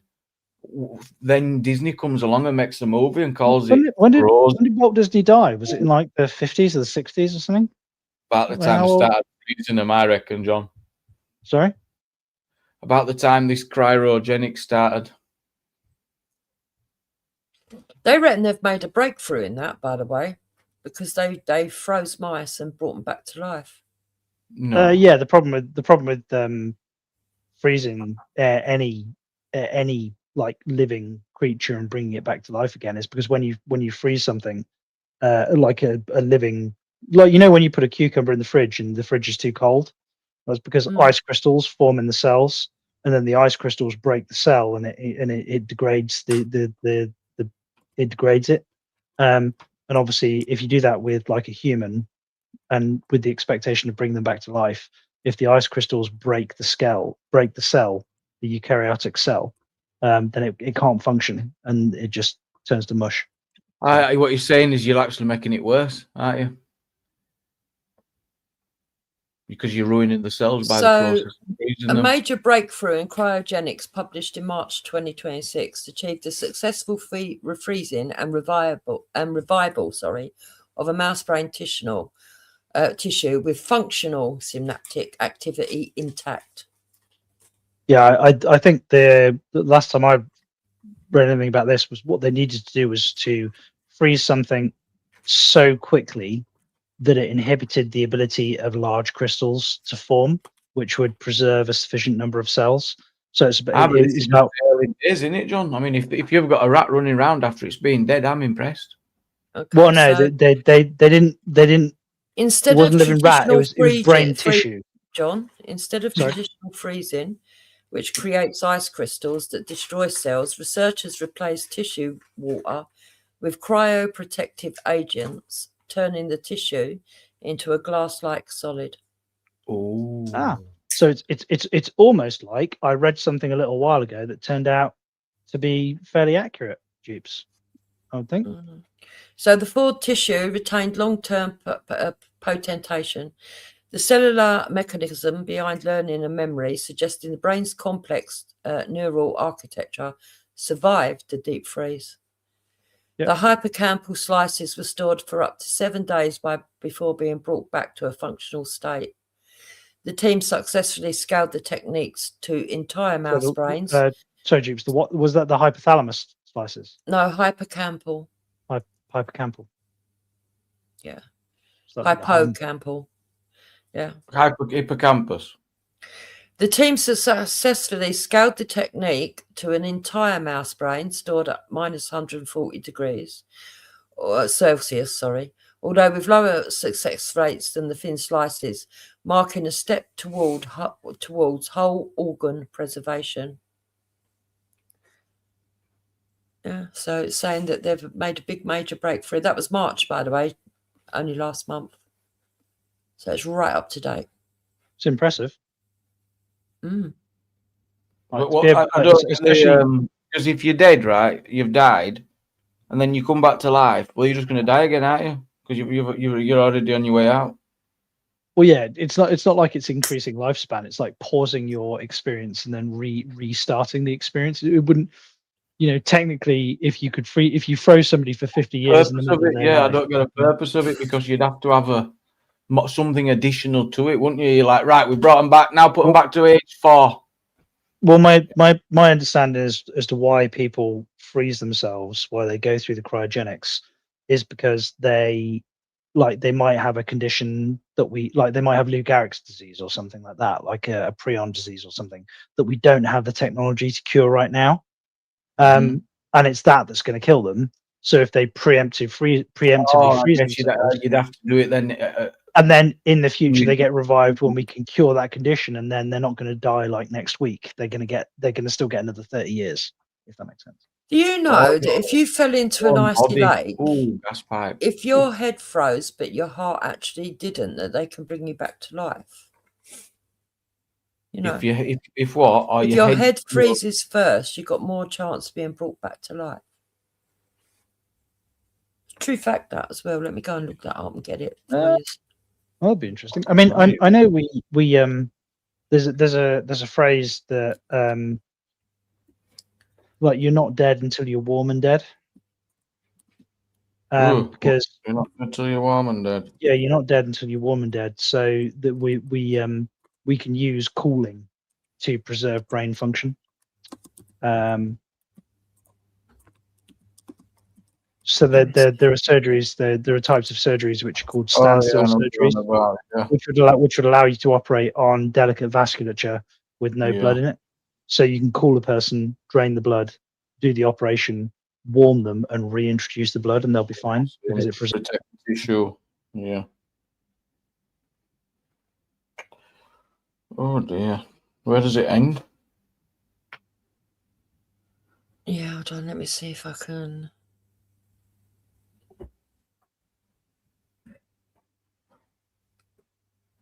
Right. So I was thinking that eyes to see. I was thinking it'd have something to do with God. You will only come back to life if God allows it. Says eyes to see, and he's our resident religious expert. It says here about being frozen alive, right? Yeah. There are, however, rare cases, such as the 1980 case of Jean Hilliard, where a person was frozen in cold surroundings and survived. This can happen because extreme cold can bring a body's metabolism to a near halt, drastically lowering the brain's need for oxygen and preserving brain cells longer than in warm scenarios. If the freezing is not instant and tissues are not completely solidified, some cells can remain intact. In severe hypothermia cases where the heart has stopped, advanced medical care can revive patients after they've been warmed and dead for a long period. Can you say that again, that last bit? In severe hypothermia cases where the heart has stopped, advanced medical care, such as ECMO, extracorporeal membrane oxygenation. ECMO, extracorporeal membrane oxygenation, is where they take the blood out of the body, oxygenate it, and reinsert the blood. Can revive patients after they've been warmed and dead for a long period. This is what John were on about, isn't it? That's what John were talking about. Well, they do it in neonates all the time. So the hospital that my wife works at is one of the few band 3 neonatal units where they have an ECMO machine, where they can remove the blood volume from the body, cool the body, and then reintroduce the blood volume once it's been reoxygenated.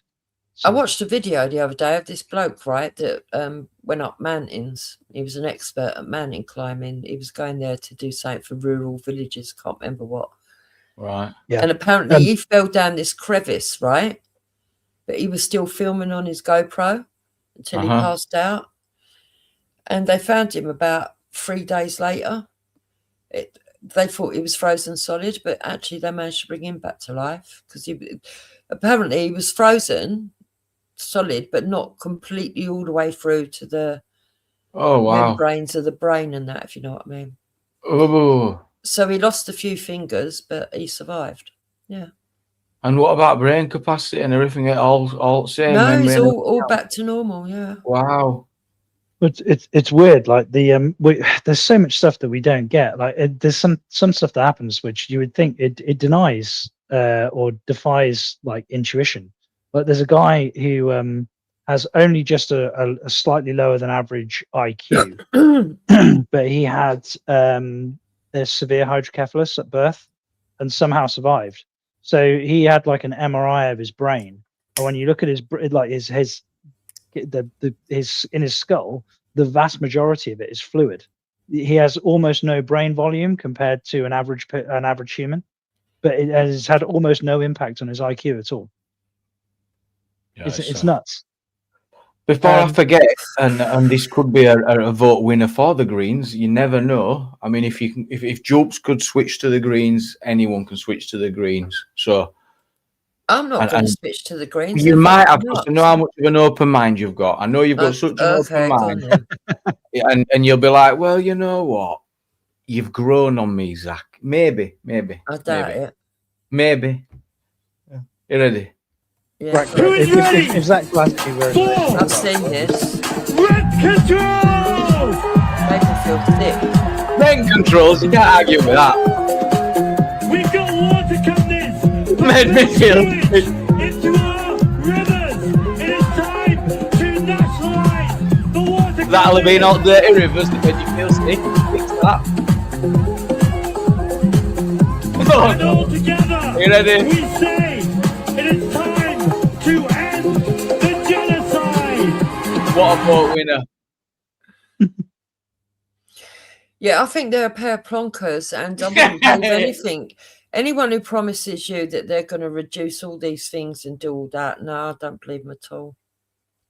Yeah, when it comes to money, they all want the money. You know, that woman lied to get into part. She said she was a plumber. She weren't a fucking plumber. Was she not a plumber then at all? What she doing if she's never even unblocked a toilet? No, I think she can unblock stuff, but she's not a proper plumber. What if she's checked and she's never been registered as a plumber while telling everyone she was a plumber? Let's get it up. Hold on, let me see if I can. I've not heard this one.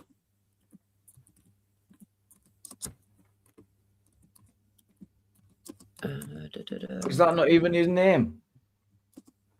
Is that a fake name? Did you know that, Jokes? Has he changed his name and all? Oh, PT. I'm trying to find the fake plumber story. Where is it? Don't know. Yeah, I'd heard something about this as well. Like she worked for like a plumbing company or something, but she was never actually a plumber. Well, she answered phones. Yeah, basically, she was like in admin or HR or something. But obviously, claiming that she's like the accountant. Yeah. I can't fucking find it. Where was it? Where did I see think it? we get it. It's fine. It definitely happened. It definitely was out there. It happens to every politician, that though, innit? Every time you might have exaggerated on a CV, if you get into politics, it's coming out. So I don't. Yeah, well, we got Rachel Reed. She exaggerated. Yeah. Rachel from accounts. I love that. Never filed a fucking tax return in her life. Sick and tired of them. I mean, look, to be fair, right, I think everybody's got the right to sort of like bump up their CV if it helps them get a job, right? But not when it's you've got to polish a corner here and there. Yeah, but and there's a criminal offence behind it, you know. Do you know, it's all well and good. We do it and we fluff it up and whatever you want to, you know, and jazz it up and all that. But in the right circumstances, this system will nick you for it. If they want to look back, I seen it the other day and I was blown at you. I'm not going to be able to remember what it was. But I saw something and they came out with this bullshit charge and I was going, what? And it was like insane. And it was from putting something on a CV from like 20 years ago or something. And it was weirded well weird, Victor.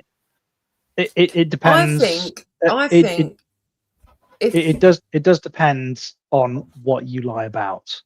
So, for example, if your profession, if you claim to be qualified, if you claim to be an architect or a structural engineer or a solicitor or a doctor, definitely a profession like social worker or that, you couldn't do that. That's criminally illegal. But it is. My point was, it's all well and good doing that, and no it happens until it's not. You know, until you're a politician or even worse, an enemy of the state, and then it's not. Then it's a fucking problem because that's the depth that they go to. I'm like, what? You're going and getting all these job applications from 20 years ago. But isn't it just about scrutiny? So, like for example, you could lie on if you're a 22-year-old kid and you've just failed out of university and you were studying like to be a solicitor or something, and then you lied and said that you had qualified when you hadn't, and the company that employed you didn't do their due diligence and check. Now, you might not actually have necessarily caused any harm. You could be actually capable of doing the job. You just never formally got the qualification. You just never chartered. No, I think that's wrong. I think it's wrong. I don't think it's right. I definitely think it's wrong. My point is that you can get away with it as soon as you become like a political I'm talking figure. about when people say things like work 10 years, but really it was 4. or so line about experience. You've had experience volunteering and looking after people and teaching them to read, and you might say in there that you're a private reading tutor or something. You know, things like that are harmless, where you're actually going to get results at the end of it. So people can't even argue that they're not getting their money's worth. I'm not talking about where you commit fraud to a level where There's lying. It's about the there's qualification. risks that could actually put people in problem. Yeah, that I don't like. Obviously it's subject to gradation, isn't it? Like Yeah, if you claim that you're a surgeon and you're walking into an operating theatre and you've never actually picked up a scalpel before, that's totally different than claiming that you've got 8 years of experience when you only had 4. Biggest one for me is saying I'm a team player. Team player. Oh yeah. Team player. Well, I think everyone plays as a team and they have to under the rules, isn't it? Yeah, team player. There are people that don't actually want to go into management, and I would say that they're more likely to be team players, ones who don't want to be in management. Well, there's no iron team. No, can we get some receipts for the fake plumber? Any receipts for the fake plumber? Let me go and find it then. Was looking, I'll stop. We'll get this clarified. Fake plumber. I don't want to speak to the veracity of it, but I had heard like there was something. Reese is here. Don't worry, we've got him. Chat demanding the presence of Reese. Is there anyone smarter than the average idiot? Reese, welcome. Is there anyone smarter than the average idiot? Well, yeah, 50% of people on average. On average, 50% of people should be smarter than him, but that was. I would go so far as to say that it's a mathematical certainty. I won't bet on it because I'm banned. Reese, are you there? Let's see what this one says. I am indeed. How are you doing, mate? Welcome. Can you hear me all right?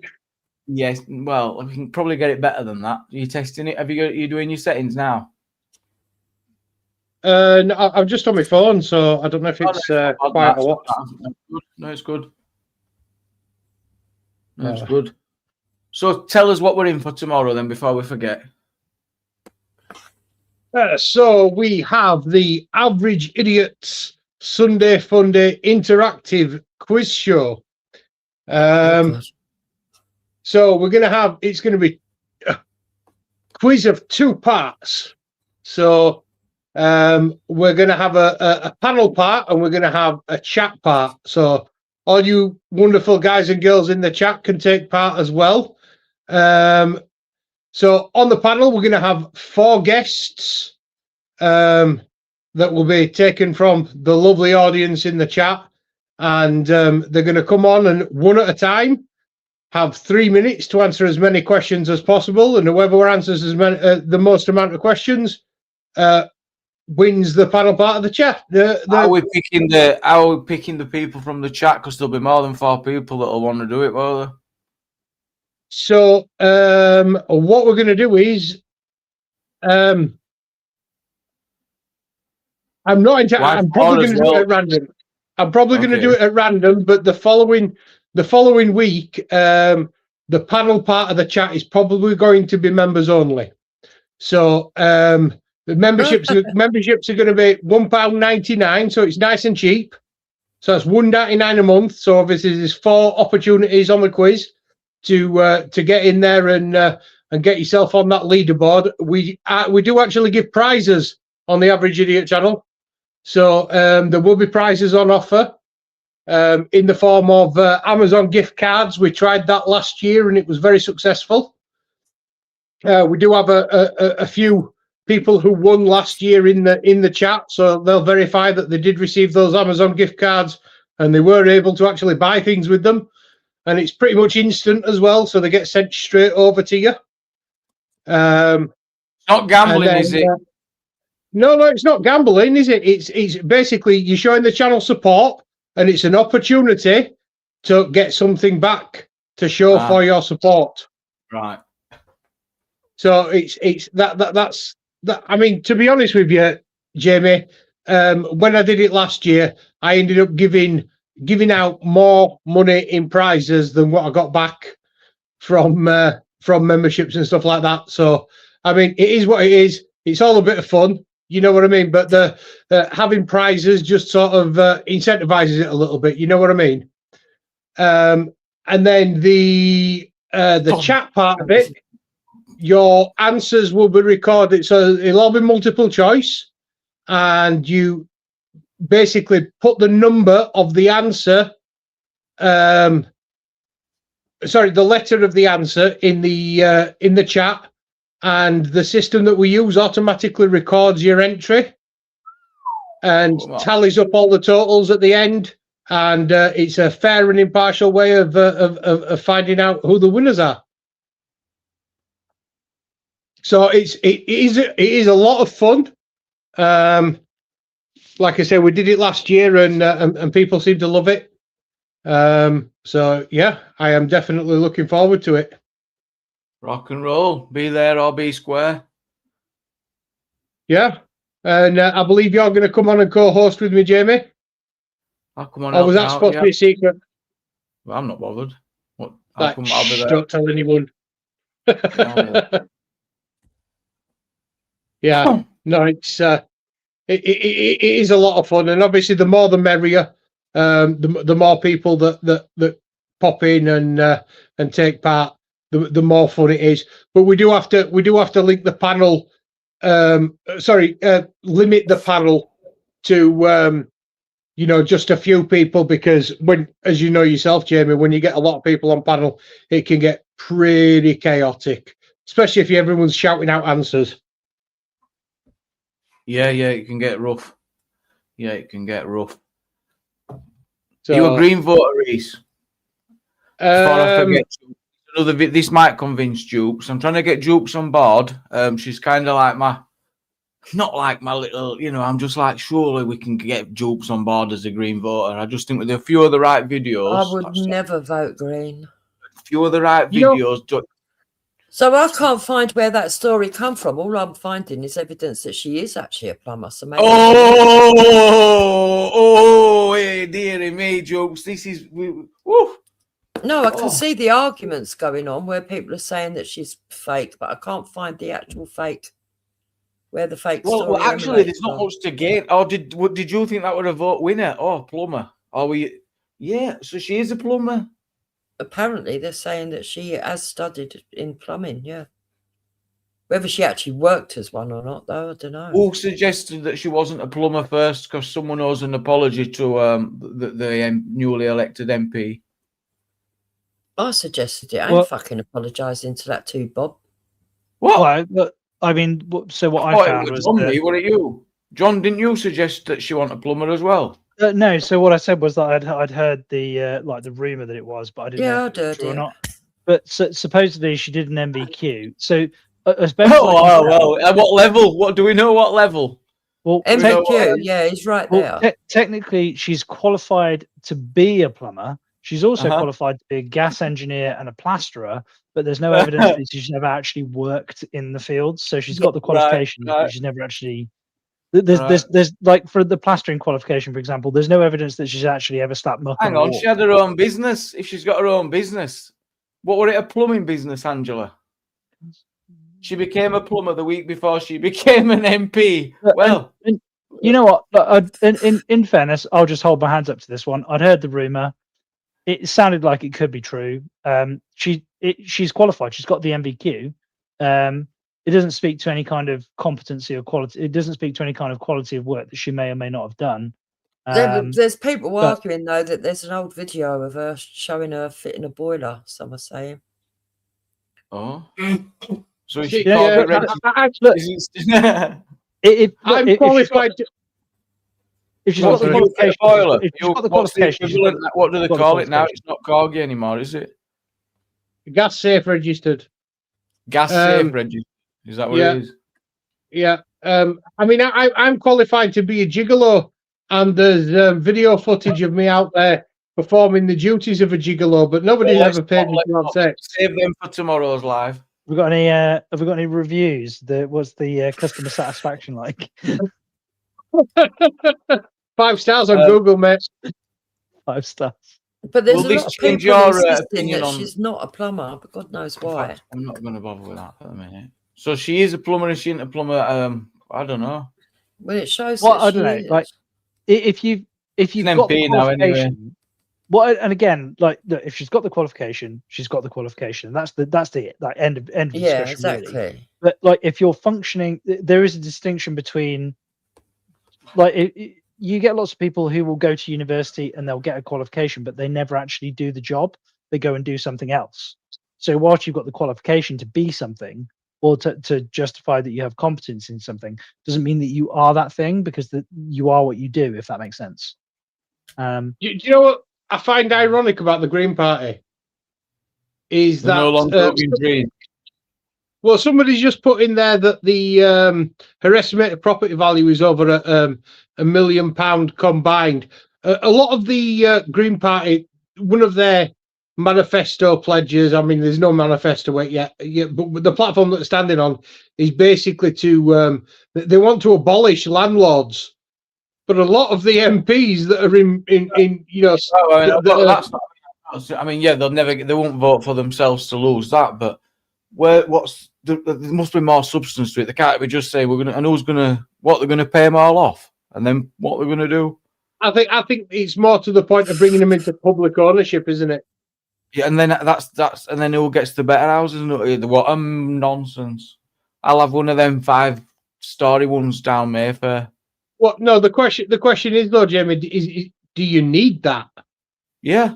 What, do you want a 5-story townhouse, Jamie? Yeah, for my mental health. Yeah. Well, I think prevent anxiety. Yeah. Yeah. It's the only view in this country that gives me peace. Yeah. You'd end up living next to that guy who runs Hamas. That's the only problem. I would love to see an alternative to the housing thing, but there ain't one, is there? There ain't one. Well, no, I think there is, Jamie.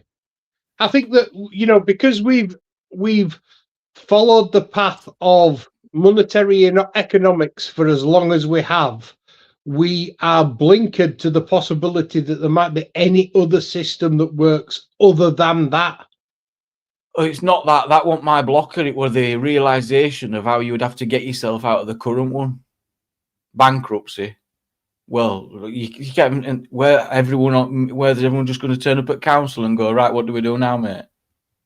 But do you know? So, well, with regards to like economic systems or political systems, do you not think that there is something that speaks to the nature of humanity with kind of a capitalistic system, like the notion of trade? Most landlords have just worked hard. That's the difficult bit. I think they should get rid of the word landlord, personally, because it diminishes a lot of what most of them have done. They literally have just worked very hard, and I hate to say it, but they've done the right thing. And that's not the case for the ones that are. Well, the only reason I don't invest in property is because the overly burdensome legislation that's been brought to bear on it. So my stepmom and dad put a bit of money in some properties, and they're ethical landlords. Like they take good care of the property. That it's all done at market rate. They don't gouge. Because I work in the trades, like I do quite a lot of maintenance on the property as well. These panels have changed my opinion massively on the housing market and just discussions I've had with people. I'd been on the far left socialist side. Remember, Reese, I would have fought hard on housing and all this, right? But no, I wouldn't now. Which is why I'm kind of disappointed, Jamie, because I think that housing is a fundamental human right. Everybody needs a place to live. No, hang on. How can it be a human right? It requires because the if labor. You don't live, then you die. If you don't live in a house, invariably, you lose your life. You die. Does the provisioning of housing? We require shelter. Yeah, but marriage. Does the provisioning of housing require the labor of a third party? Not always. However, not always. However, build your own house. Hang on. You've asked me a question. Let me finish, please. Yeah, sorry. Yeah. The word "however" means that there's more to come after it. You understand that, don't you? Yeah, no, that's fair enough. Yeah, right. So it's not possible under the present system to be able to construct your own shelter because all the land is owned and all the materials that are required in order to build that are owned by other people already. So the system doesn't allow you to construct a house with your own two hands. But if the system allowed it, then absolutely yes, it is possible to build a house with your own two hands. But there's nothing in principle stopping. So, for example, like literally today, I've had the extension that I built on my house with my own two hands rendered by the plasterers that plaster all of the buildings that I build on a day-to-day basis.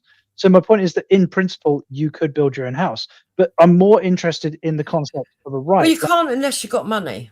No, but I think what take a few skills and all. You need to have a bit something about you. I think what Reese is trying to say is that there used to be a bygone time where if you owned your own land, you could build what you fucking liked on it. But now there's too many rules and regulations. Yeah, all land's being bought and took up. I mean, about how much of London is literally owned by China? You can't buy any land. We're being regulated. I mean, they want you to have more kids. Where are they going to live? Yeah, we're being regulated to death. I hate it. But the point is, if you're going to claim that housing is a human right, then, like, in order for that housing to be provided to you, if you can't provide it for yourself, you're demanding that somebody else provide it. Oh no, but you're totally so what I'm saying is, what I'm saying is that in a society where you have to follow rules and go up, pay your taxes and everything else, then yes, it should be a human right, because you're expected to follow all these rules, expected to participate in society, follow the agreement of the society, that agreement, and some people have the to social contract, isn't it? It's the social contract. Like, surely but if you take that away, then yes, you're in your position, John. We'll get you sent in forest, chop down a tree, survival at fittest, good luck, mate. But no, we're not at that stage now, are we? So if with regards to the social contract society, like, if we're gonna, there's a distinction between a human right and a legal right. So if we're going to make it the case that the government is responsible for the most basic needs that you require to exist, but who made them responsible for that? They put themselves in charge. They write the rules. I never said that they could own all the fucking land, and every free man of the land couldn't go and build a den where they wanted to. Yeah. Hang on, but you can't. You don't get to argue for no government and government at the same time. We're not doing that. No, what we're arguing is that under the present system, because the system is so heavily governed and operates within the economic system that it does, where it makes it implausible for somebody off of their own bat to be able to build their own house, and to exist independent of that government, that because that situation doesn't exist, then society has an obligation, a responsibility to make sure that its citizens are housed and fed and have water. Yep, you know, because it's a fundamental. I actually agree with you. I agree with you. Go back to when they decided to have like social housing, have a look at what were going on in society at the time, and why it was decided that it was a need to actually start building houses. Otherwise, they wouldn't have been talking about it and they wouldn't have done it. And it would really, it were children dying, wasn't it? Are there prerequisites to receive these rights? So, for example, because you're electing people to do the right thing. Well, there used to be, but they fucked it all up, haven't they? Yeah. So what it means is there any qualifying criteria to have those rights? I would say British citizenship and British ancestry. Well, That's what I mean is they fucked it all up. If there's a requirement, priorities have gone. If there's a requirement that society provides you something, then there is not all. It's not society providing it, though, John. It's you're providing it because you're part of society. You might not. What we're saying is there is no alternate. Listen, John, you need to understand something, right? If you are born and you grow to be an adult, right? And you can't go and find some way of putting shelter over your own head without you having to be acquiring some stipulation or abiding to some rules and regulations to what you build. I mean, you can't just go down to the local woods and say, right, I'm going to build a den here and I'm going to live here, or I'm going to live in that cave. They won't let you do that. They'll find you. They'll move you on. They won't even let you be homeless. So if there is no alternative, then yes, they should provide. So no, Dupes, I'm trying to engage with the social contract part of this. So my point is that if society owes you something, then I would expect that the quid pro quo would mean that you need to provide society something. So no, it's not the majority. I have to jump in because that's the issue that I think John, you'll get stuck on. It's not society owing someone a home. It's agreeing as a species, as a human togetherness, that we all need somewhere to live. Well, yeah, well, of course we need. And some people can build their own house, like you. Very good. So you might even be able to build other houses for other people to live in, which again, brilliant. Well, let me ask a question. John. So they provide the housing. We have the children that's going to be a worker that they do their GDP on, and we will pay the rent for the house that they provide. Yeah. So when you were doing deals, that's what they were talking about. They're them specific things that Jupes is on about. I just want to ask the question. I've got you, John. We'll give up universal credit. We'll top up the wages. Don't worry, we won't cripple you with minimum wages. We haven't got one plan for whatever they said. But that's what they were talking about with those at the top, the ones that have now got total control of the food market in this country, the big five. You're not gonna find me arguing against like the lopsided society that we have right now. I completely agree with you. But my question is, if I can throw a hypothetical down on the field of play here. Let's say a person is perfectly able, competent to work. They're able-bodied. They've got a decent brain in their head, and they're able to work. Yeah, so that's what section out of the 100% of people. And they just elect. What about the ones at the bottom though, John, that can't? No, I agree. They're always disregarded, and I think they should have equally as much respect and consideration as everybody else. Don't worry about the workers; then they got it. You're building your houses. There's some people in that pecking order that are not able to do that. I agree with the social safety net. This is why I'm not even talking about the social safety net, though, at this point. I'm talking about because the social safety net as a right. The social safety net doesn't even exist. Every time a child is born in this country, right, they've made us register them kids. Why? So they can have statistics of how many children are born. If they know the population's increasing and they keep bringing in all these fucking nutcases from abroad, yeah, and they know they've only got a limited housing stock, they should be building houses. They know exactly how many children there are. I'm sorry, especially when we live in a system where we can't just wander down to the local woods and build a wood cabin. Yeah, I mean, I hope you end up. I can see the dream. I've had the similar one. I'd love it, me, a big ranch, fucking horses, like we get wooded base. That would be nice, but that won't be what you'll end up with. You'll end up with a fucking shanty town. No, that's not in my image. But yeah, no, I know it's not in your image. You'll end up with tent cities. That's what you'll end up with. So can I respond? Of course.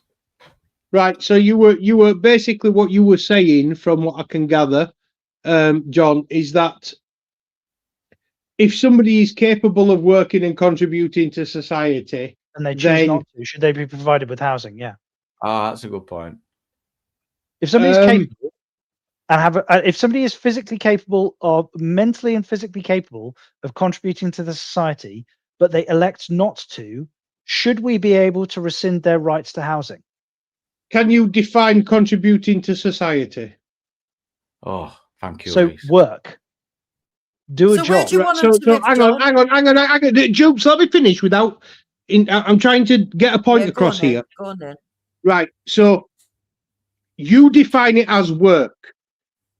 So work. Yeah. Well, no, work. I would say be productive. A productive member of society. Right. So how do you define production? How do you define productive? Well, to be to be productive. Like, what do you? Does that mean engaged in an activity that creates profit? Right? No. Not necessarily creates profit. Boo. Mitigates their cost. mitigates their that costs. include no. Well, do you know how much someone's got to earn before they get into that? No. Mitigation doesn't mean grand in it. Don't you have to earn about 80 grand a year? Jamie, I know where you're going to go here because I told you that stuff. I know how much. No, I already knew it though. Vincent taught me it. I already knew it. But to mitigate a person's cost is to mitigate one's cost as much as is possible. So even if it costs as much as is possible. In other words, so do you remember the hamster reel? It's faster. You could just never make it, but just keep trying, keep going. You're never going to get there. But we've got Jamie, you at the right point where you think you might. Jamie, let's say it costs 10 grand a year in taxes to cover the costs, the social costs of a person, like the healthcare, maintenance on roads, etc., etc., etc. Right? Let's say they would need to pay £10,000 in taxes, right? Right. In order for them to cover their costs. Now, if they're physically capable and mentally capable of working, but the only job that they can do would put £5,000 in taxes into the coffers, then I would suggest that that they should do that because it mitigates some part of their cost. Right? What about not getting arrested? If they just go, fuck you, I'm not going to do it. Why should we pay for them if they choose to? Anybody who can't I've got another hypothetical that I want to throw out onto the pitch for you, John, as you put it earlier. I'll name drop a rather well-known individual from the early 20th century who during his lifetime was dirt poor, and the skill set that he had was widely unrecognized for its value whilst he was alive. It took him it was only after he died that people understood what a visionary and revolutionary this person was, and how much of a difference they made in his particular field. I'm just getting to that, but that person during his lifetime probably didn't contribute into his or contributed very, very little into his the perceived value or the productivity of, as you would put it, of his society. However, you would be hard pressed to acquire a piece of this person's work now for less than £2 or £3 million. Any idea who I'm talking about? No, well, it's either going to be a person who had some kind of scientific insight that could only be actualized given the current rate of technology, or it's going to be like an artist of some kind. Van Gogh. Van Gogh. Yeah. Okay. Fine. So what? Yeah, but I don't. So what I'm saying is, you want to basically. Art's a luxury. It's not a necessity. So you think that only people that you should only engage in artistic endeavors if you can afford to do so. So poor people shouldn't. We should concentrate. Hang on. Let me finish, John, before you interrupt me again. People should only engage in artistic endeavors once they've reached their level of required productivity for the rest of society. Yeah? No. Yeah, but basically what you're saying is that art is a luxury, yeah? So yeah, it is. Somebody can only be artistic as a luxury. That's what you're saying. You've got to look after necessities first, and for you, productivity is a necessity. Okay. Is he saying that someone can't just sit at home and paint and expect an house? No, I don't know, but he did cut his ear off. What was that all about? If somebody can sit at home and paint, and they can convince, and they can monetize it, they can provide like. Yeah, but he's saying he didn't monetize it. It only became worth money after he died. But so is the is the fashion but of if he hadn't an artist anyway. Yeah. So what? We're talking about you're talking about the requirement. What do you mean? That So what? Your How house. dare you talk about Van Gogh like that? Yeah, I I would couldn't think give a it's single shit about it. the contributions to society that man's made. Whew. The Yeah. contributions to society. Yeah, He's just painted- imagine all those rich people The sitting there with contribution that his he made to paintings. society is he Well, it's painted the a nice thoughts he's picture provoked, that John. some I mean, people like imagine how looking many at. minds he's influenced. I mean, He let's just didn't- have a Google how many people have actually seen the actual, his most famous painting. It's a nice to have. But if your But primary it's what concern comes from that influence. How many people went and saved the world after they visited and saw? how many people saved the world after going Yeah. and looking at a Van Gogh painting? Yeah. Or made $1 million on the stock market. I don't know. They could have done all sorts. I think this is an insane. This is an It's the insane butterfly argument, right? effect, isn't it? That's why. It's not. What I'm saying is, what I'm trying to put the point I'm trying to put across, John, probably not as eloquently and as succinctly as you'd like me to. The point I'm trying to put across is that in order to, if you try and measure human value, and the right, hang on, the right to enjoy the benefits of living in society, of one of which is having a roof over your head. If you judge that solely by someone's productivity, then there are plenty of people who give something to society but aren't necessarily productive. Yeah, they don't necessarily contribute to the GDP of society. So but you only want to have productive people have roofs over their Can I heads. jump in? Because do you think that you'd be really useful in a team, John? Because that could be really useful in being that ruthless and not having no humanity towards those that might be suffering. But in that team, do you think there should be someone who'll deal with that side of things as well? Because if you're unable to acknowledge it, should there be someone at your side, for example, to go, fucking, he won't acknowledge none of this, but we've got to look after people. These 10% who can or won't contribute. What do we do? Do we just go back to Victorian times or before? Well, this is why the old world order made more sense when people had nations, because you saw them as an extension of your ethnicity and your kin, and therefore you catered to those. Because it catered for your kin. We've somehow meandered through. Well, you don't seem to have a problem with loads of people walking in and getting ours in for nothing. No, of course I do. I'm a nationalist. Well, what productivity? How are you a nationalist? Get over. What do you mean? How I am a nationalist? Do you watch the King's speech on Christmas Day? The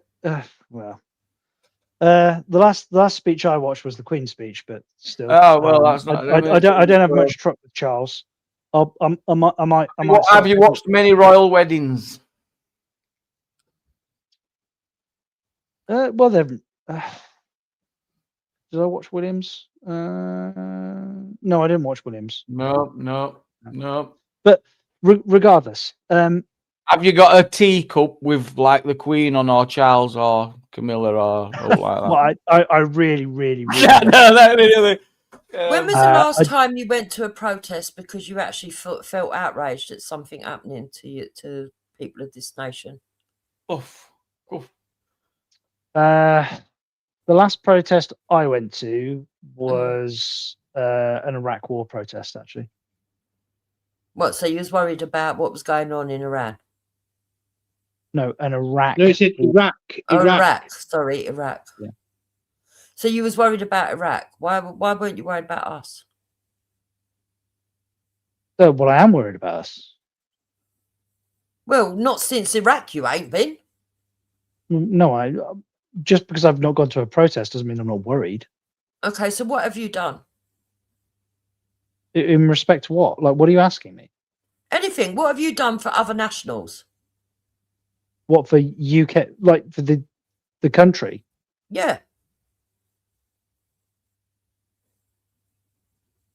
It's a good question, really.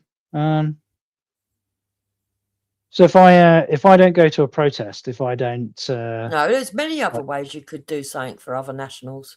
Well, how can you give me an example? How can I can I advocate for them?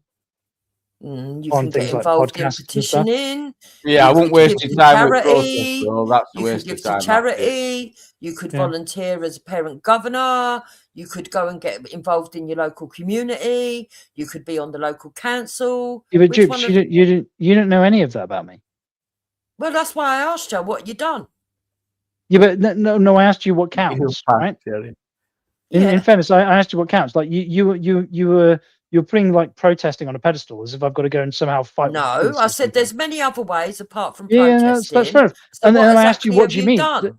Did I or did I not ask Yeah, and you then I what gave you a meant? long list, and you said Yeah. that I don't know that about you. So what have you done out of that list? Yeah, well, so I am a governor of the local school, like the Telford Junior School, which is, it's the school that my daughter is in, and my son is soon going to be in because he's moving up from the infants to the juniors.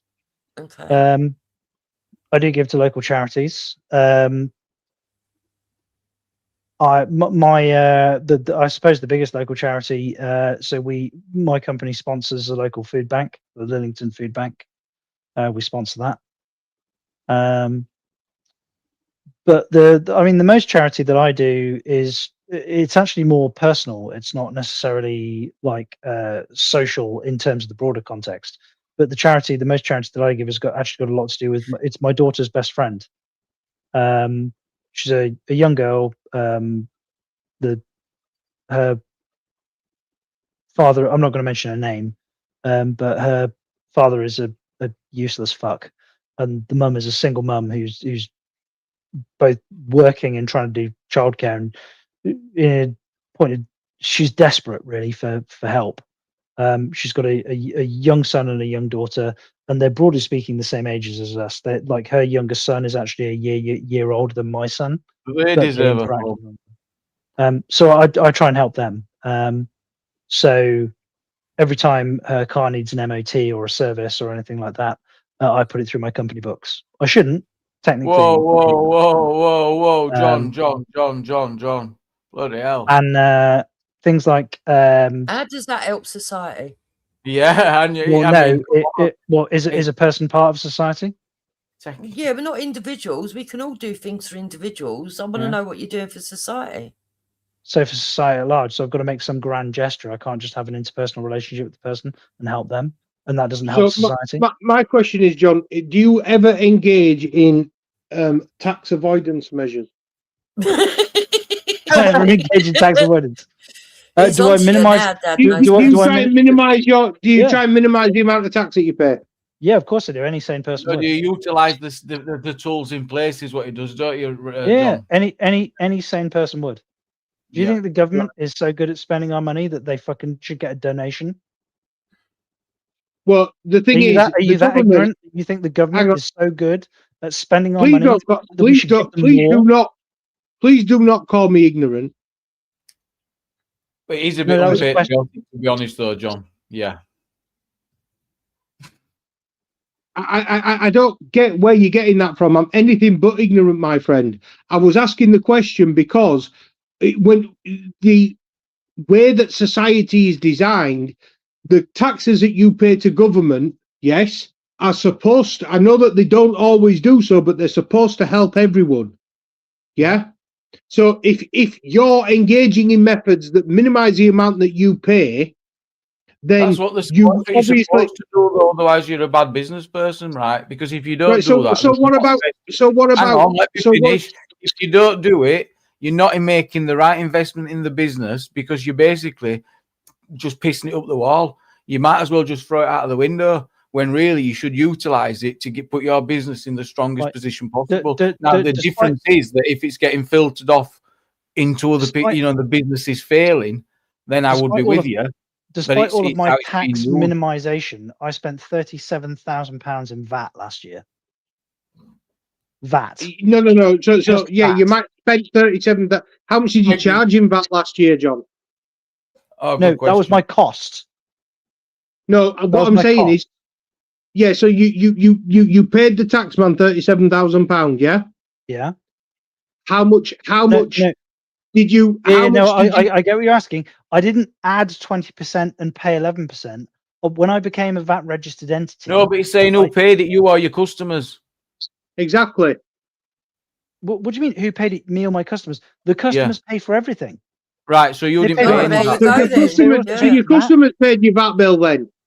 So you So didn't pay any your VAT. expectation, but there's a No, value. but add, all we're right? doing is clarifying. You said I paid 37 grand in VAT, and we've just established you paid zero in VAT. But I'm an intervening entity that added value, right?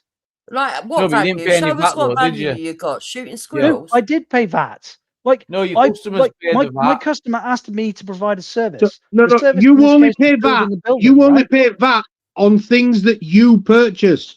When I go to the shop, and I buy something, I buy it with the VAT added on top of it, right? And then when the shop pays their VAT, I have paid the VAT for the item that I have purchased, and they give it to the tax man. And the tax man passes it But on. it's me that's paid the tax. Yeah, not What you. I'm saying is, you're saying you paid £37,000 in tax. Is that on £37,000 on things that you've purchased, or £37,000 on things that people have purchased from you and paid that VAT to you? Since you're the financial genius that you are, can you please explain to me how HMRC would collect Get the him, VAT? Reese. Would collect the VAT, the tax, without the service that I provide that's attached to it? I'm not just an intermediary, right? I'm providing a fucking service. Oh yeah, what Do you agree or service is that? disagree? Right. So what I'm saying is, when you write your invoice, you put you've got your base cost, and then you add 20%, and the 20% that you add is paid by your customers. I don't add 20%. So you don't charge VAT at 20%, no? No. I add the VAT costs. So some of my costs are vatable, and some of my costs are not vatable. In order to remain competitive, the only VAT that I add are the things that I cannot claim back. Oh, so my non-vatable costs It gets added. worse. It gets worse. Right? Well, no. So the only VAT that you hang on, let me get this right. The only VAT that you add. We need more Johns. And VAT is based on turnover, not on profit. So if I charge No, that's not what I understand that. But what it's based you're on. going to need to shut the fuck up, and you need to get a he's lesson on the fiddle. You're in on how the a small fiddle, business mate. You're works on the here. fiddle. Right. So if I charge if I charge a person £20,000 for a product, right, and £10,000 are vatable materials that I can claim the VAT back for.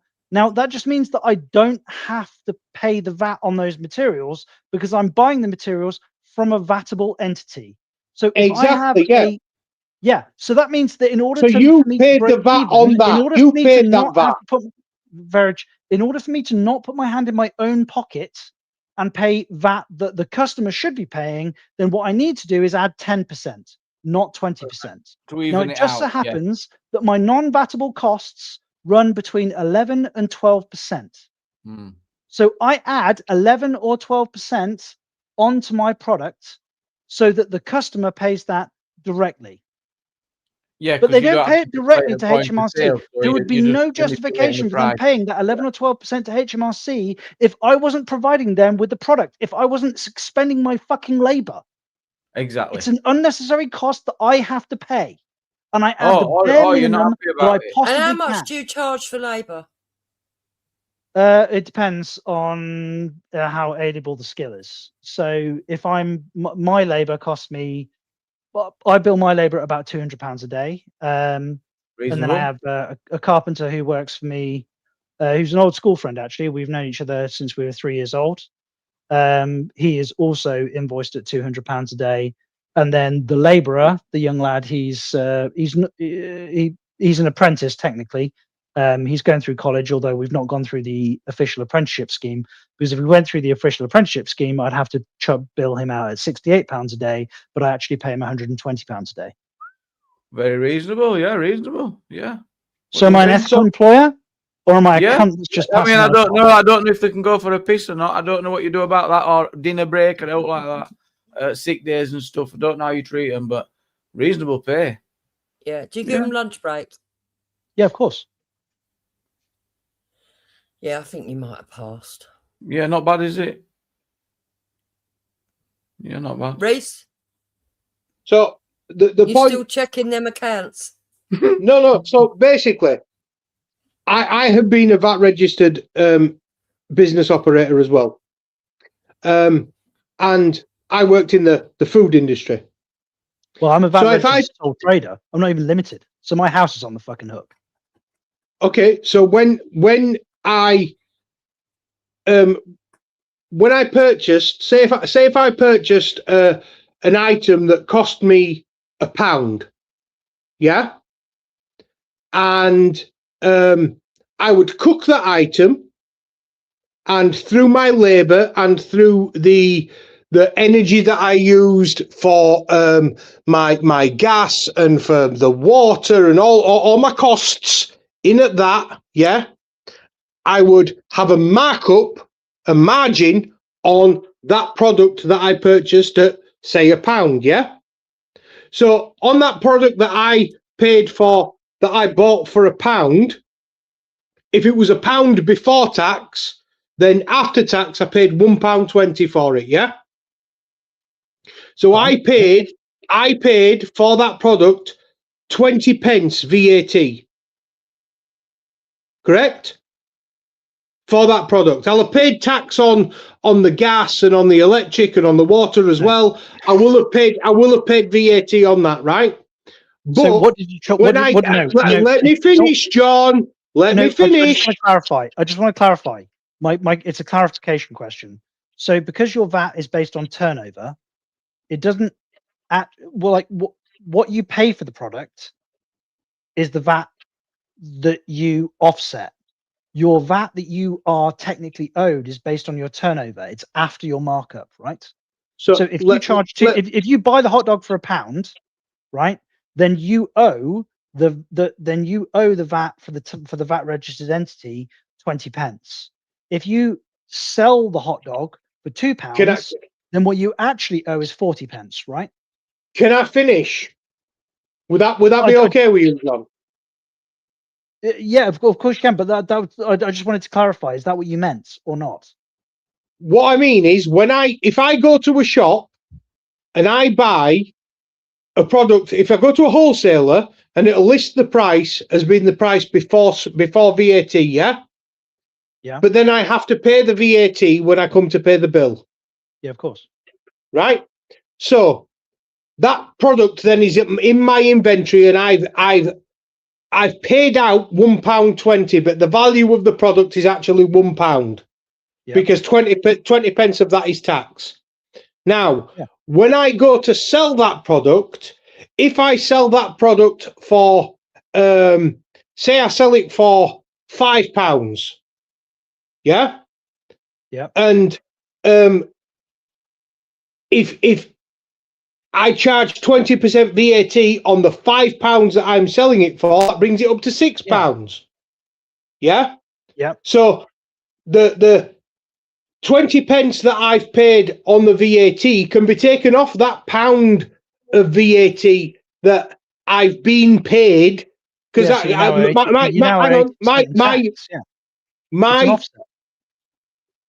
right, listen, the value of the product when I sell it is £5, but the customer pays £6 because there's 20% VAT.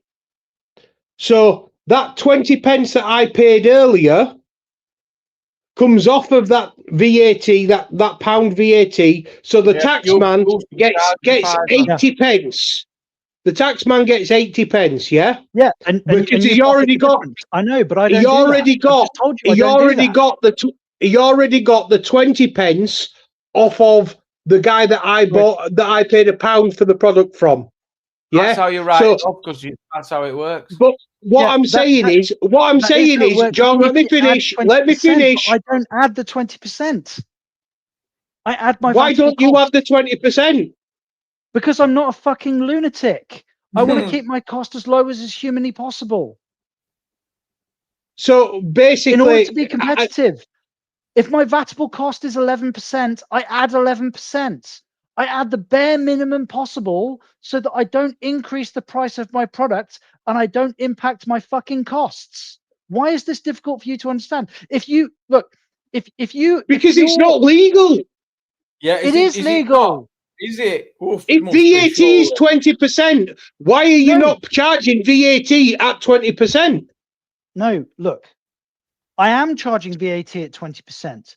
The 20%, right? The percentage No, is the yeah, same. he doesn't have to be on display. He just has to pay 20% on what he has to pay at the end of his books.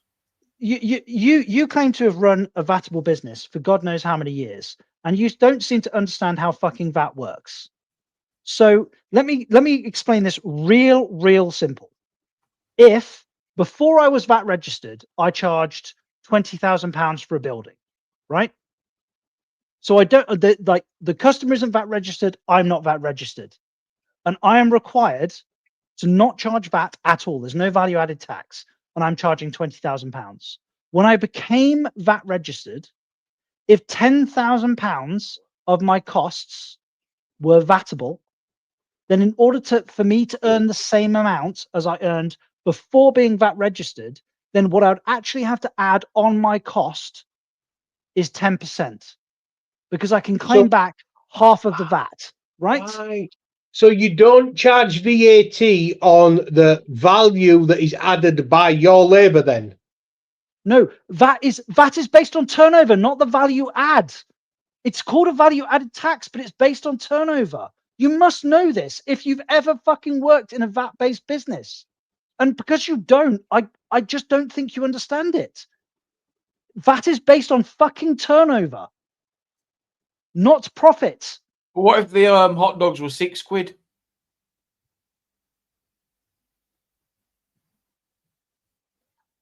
What are hot dogs or burgers? It was just a ballpark example that I was giving.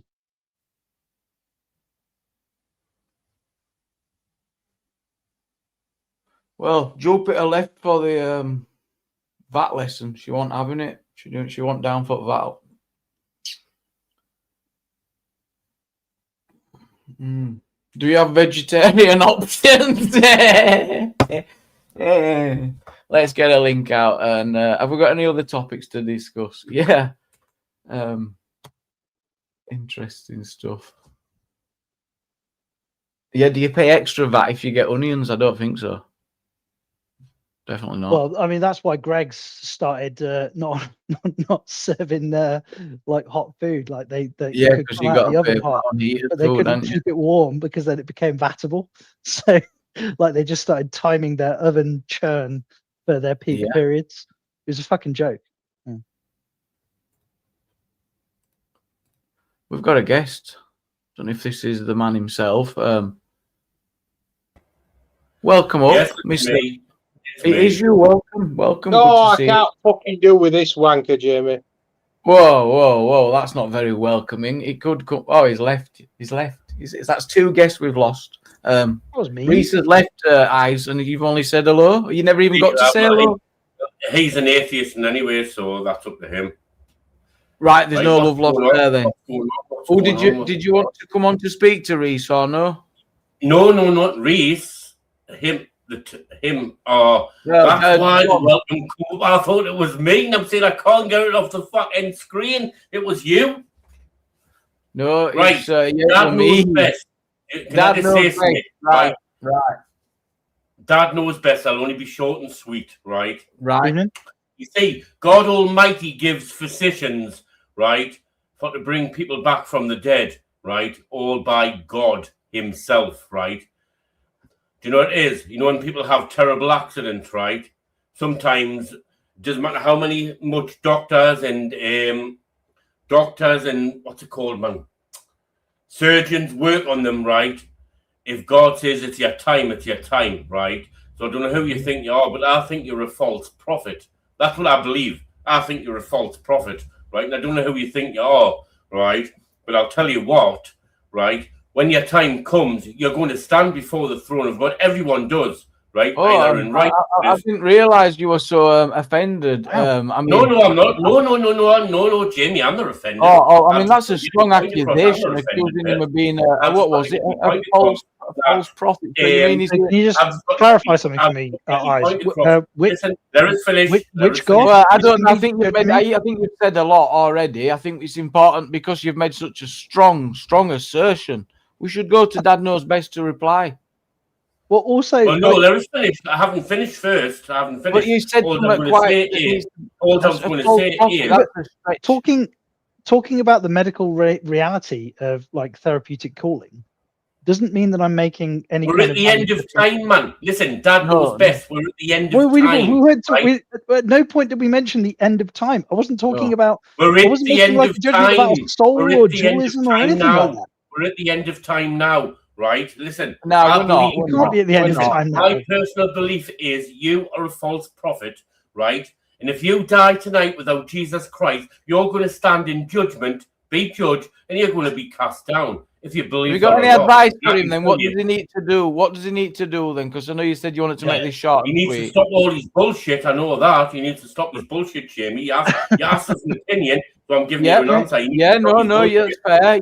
Yeah, I ask it, you should tell it. Yeah. Do you know what's funny? I need to stop your bullshit. I was just having a chat with Dupes about how therapeutic calling works, and then Dupes Googled it, and she confirmed that what I was saying was correct. So it just so happens that but she wasn't about the plumber. You were wrong about no. the I conceded the plumber, so you don't get to beat me over the head with that. Yeah, Mark Super, thank you so much for the super chat. He says, Eyes, why are you turning I know. No, Mark, I turn them off, right? Because you get loads of mockers and scoffers and haters. And if I'm pushing like a godly video out, or if I'm having a rant, right, I don't put any comments on unless I'm having a chilled out chat where the comments are allowed, where everybody can talk. Apart from that, I turn my comments off. Sounds like it's a tactical move, Mark. Nothing personal, Mark. Nothing personal, Mark. It's just the way I work. We've got another guest backstage. We've got Mr. Mucker. Oh, well. Thank you very much for this, Jamie. Mucker. You know, you're talking about false prophets and coming to accidents, etc. And what do you think if a police officer just so happened to succumb to an accident, specifically one coming to harm from another after another fucking put a ridiculous community post up? It's interesting you're talking about false prophets and misinformation. Go on, what's your thoughts on that? You've boggled me head. You're going to have to talk slower. You're going to have to elaborate again. Well, it's in relation to the YouTube short. There was something from 2 years ago, and you not only were you 2 years too late reporting on it, but you wished death on the police officer. Is it ringing any bells now? What police officer? The one off the council estate. That hit the woman round the back of the head, but he didn't hit the woman round the back on the head because if you'd have done your research, it was a bike tyre and your description. Yes, I know it was a tyre. No, I've seen that. Yeah. So you're going to state that you're wrong then? Yeah, what are your false You're very forthright though in talking about false prophets and who should be saying what though. Because it was so quick, it looked like he punched her and knocked her out. It did, to be fair. Down, I seen the tyre, yes. And if I'd have been one of these idiots acting on your godly judgment, I might have been the one to maybe do the copper in. Thankfully, I'm not one of those people. But many people are, you know, so you have to be careful. Listen.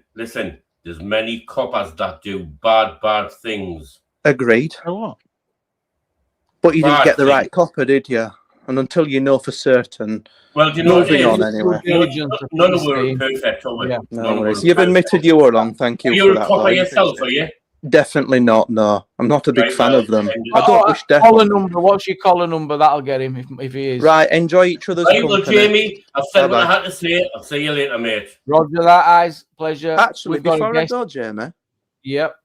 What's happened to Arsenal? It was going to be a quadruple, and then it was going to be a treble, and now they've just got the double. It's fucking hell, Arsenal. A double's not bad, though, is it? What's wrong with a double? Angela, is that you? I'm going to back out of this one. Welcome up. Are we live? I'm live. Yeah, well, I'm live. I mean, a double's a couple of wins at least, isn't it? 1-2, double. Not bad. Angela, how you doing? You come on close for a bit because I've got to drive out. Thank you. Okay, yeah. Well, yeah, I'll do. You hear me? Well, the weather's awful, isn't it? Like Dave. Terrible. Yeah, we've got Well, we're just waiting Dave, for the isn't storm it? to blow over, aren't we? Windy. It is blowing. Yeah, it is. It's really windy here. There's no one else. How are you anyway? No, it is on our end. I've actually had to pull a couple of fence panels out before they sort of like fuck off across the field. Lay them flat on the ground. Oh gosh. Well, how have you been? I've not spoken to you for ages. Like, but it's been a bit very. I don't know what the word is. I feel really awkward now. I feel like I need to mute. It's awkward. It's not funny, Jamie. Don't mute. Hey, is it called Storm Dave? Is it literally Storm Dave? Is that what's going on? It is. It's Storm Dave. Yeah, it used to be just women. Storm Dave. I thought storms were always named after women. I thought that was No, it alternates, man, woman, man, Or woman. does it alternate? I didn't even realise that. It's definitely alternated. Yeah, it's not. Storm Kevin. Tom, yeah. So next it'll be Storm Karen. God, that. Do you know? Do you remember when bitter cold one? Storm Karen. Do you remember when Rowan Atkinson was talking about how he could make the word Bob funny? Like, wouldn't it be good to have Storm Bob? Bob. Storm Bob. That's funny. That'd be great. Storm Bob. It is the way you tell them. I've heard that before.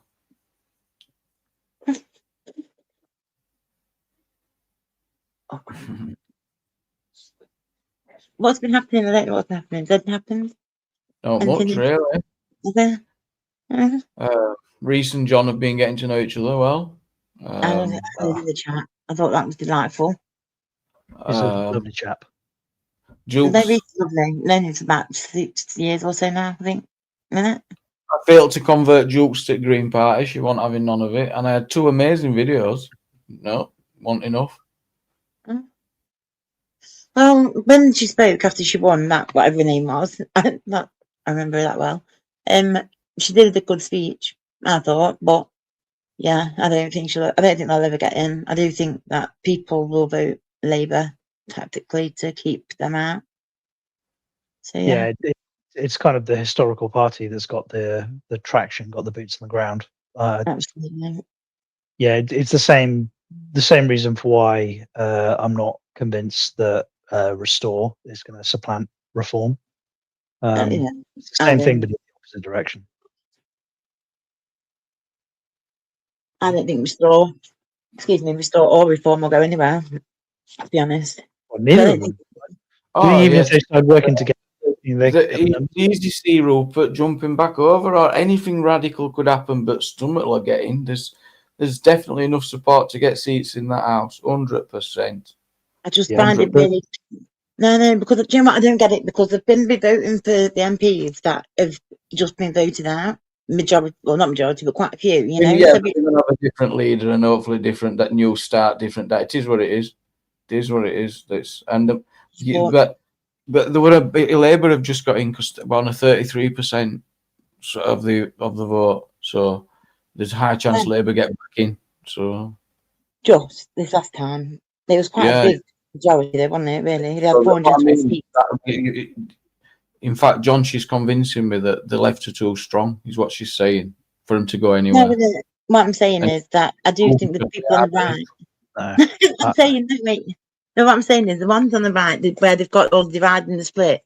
I get like why it is. However, I don't see it as being left and right. I'm pretty sure a lot of people that are saying like Restore and Reform, I'm pretty sure that a lot of their core beliefs are more to the left than they would be to the right, if that's the way you're going to look at it, because I'm sure a lot of them will be about the more important things that we hold to be part of the country. So the education, the education, the health service and stuff like that, whereas it seems to be very highly focused and on one main thing, which is immigration. Take that away, then what have you got left? Yeah. Small government, small C conservatism, I guess. Low regulation. That's perfect, because I've always voted Tory, but it's not cost of perfect. living payment. Well, in fairness, like the last time I voted was was conservative, but that was like years ago, like back in 2011. So okay, I think mine was last general election. You've got something in common with John. You're a blue. Angela's a conservative. I'm politically homeless. I'm politically homeless. You are no, not. I've always owned it. I've always owned it. Come on, Jamie. I've always owned it. Yeah, but you love the blue. You love no. him. Do you know what? Boris is one of your favourites. You giggle when he comes up on screen. Boris. Who? Boris. Boris. Yeah. Every time I see Boris, I can't help but think, like, you know, when you get those bobbleheads that sit on your dashboard. Yeah. That's all I think about when I see Boris. Like, I can't take him seriously. Like, have a cup of tea. Have a cup of tea. Never have a cup of tea. That's funny when he did that. Just his hair lolloping up and down, you know. Anyway, you can just vote reform. What is it? Reform now. I don't think I've ever seen a person who had such an epic political mandate squander it so effectively. It's so ridiculous. Boris, yeah. I don't even think he. Well, I think he had unfair. He didn't expect that COVID shit, and it did. True. I agree. But like, to come into a landslide like that and do fucking nothing with it, I know, is ridiculous. Yeah, even given COVID, and like, I know COVID was unprecedented, and I'm not unsympathetic to his position. Like, I mean, COVID literally killed my dad. It's not like I'm not, you know, I'm not one of those like COVID didn't exist people. It was a legitimate thing. It did really exist, but Jesus, to do nothing with it. Like, to go backwards? No, wait. You're forgetting, though, at the time when he was voted in, when the general election was called, it was done so on the Brexit term, wasn't it? Mm-hmm. You know, so he called the general election in for the December, didn't he? Boris did. Yeah. And it was because of for Brexit. And so obviously everyone then voted for Brexit. Then we ended up having the lockdown and pandemic. He didn't expect that. So, yeah, do you know what? If you take out all of that, I do believe it would have been a lot better, because by the time you would have got to that term, let's say, the spending would have, we wouldn't know as much. Yeah. QE was an economic death sentence. We're still kicking that can down the road even today. I just think we would be a lot further forward than what we are if that didn't happen, but it did. And I thought he took the piss when he was telling everyone to sing happy birthday twice whilst washing their hands during lockdown when he was having a party. I fucking read that. I mean, I milked that party gate to death on these lives. However, I don't think it's that bad, honestly. They've been working together all day, every day for months on end, and they had a couple. Big deal. I bet they're all close together. I mean, unless they were laughing. If I'd have seen videos of them, I don't think they were rubbing it in people's faces. That's not what I think were happening. I don't think they were blatantly breaking rules. No, but it was definitely rules for thee and not for me. That was definitely the case, you know. Well, I don't know, because maybe some of us bent the ruls as well. That's what did we? There are a huge number of rules that I didn't follow, but they were the ones.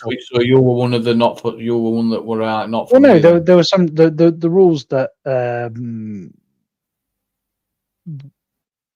could be justified to me. I followed. So, for example, in like when somebody says like, if there was a requirement for me to wear an N95 mask, a statically charged mask, then yes, I would wear the mask. But when somebody said, "Oh yeah, you can just wear like a cotton mask or like a sock or something," that was fucking stupid. They're not the same thing. Like I used to work. I had ALS training, and I used to work in clinical environments, so I understood the difference between an N95 mask and just like a bit of fabric across your face. Like an N95 mask is statically charged, and it attracts particles. I mean, I don't know if this is true or not. I've had my suspicions this could not be him, but for a long time I thought it was him. It's actually Boris in the chat. And these numbers at the end that throw me off. I think if it were the real Boris, it probably wouldn't have them numbers, but I'm not convinced. You know what I mean? He says, I think He's that's a got low That's estimate for extension his one. body count, to be fair. Like 4,894. I think Bojo's got more. Oh, it just turns it. Okay. Yeah. Okay. I think he's got more clout than that. I think I think Bojo. it's Angela that texts him because I think she's got his number. She's like, "Yo." Yeah, nah, I've not got to. Angela saw Bojo pop up and she got all excited. No, I didn't. No, maybe that's who it did. I didn't see it. I was muted at the time at my end, but yeah, so I just laughed. The golfer Tiger Woods ringing the president when he got It's a busted. good job you were muted at the time, Angela. Otherwise, we'd have heard you whimper. I don't think you would have done. Not one bit, not at all.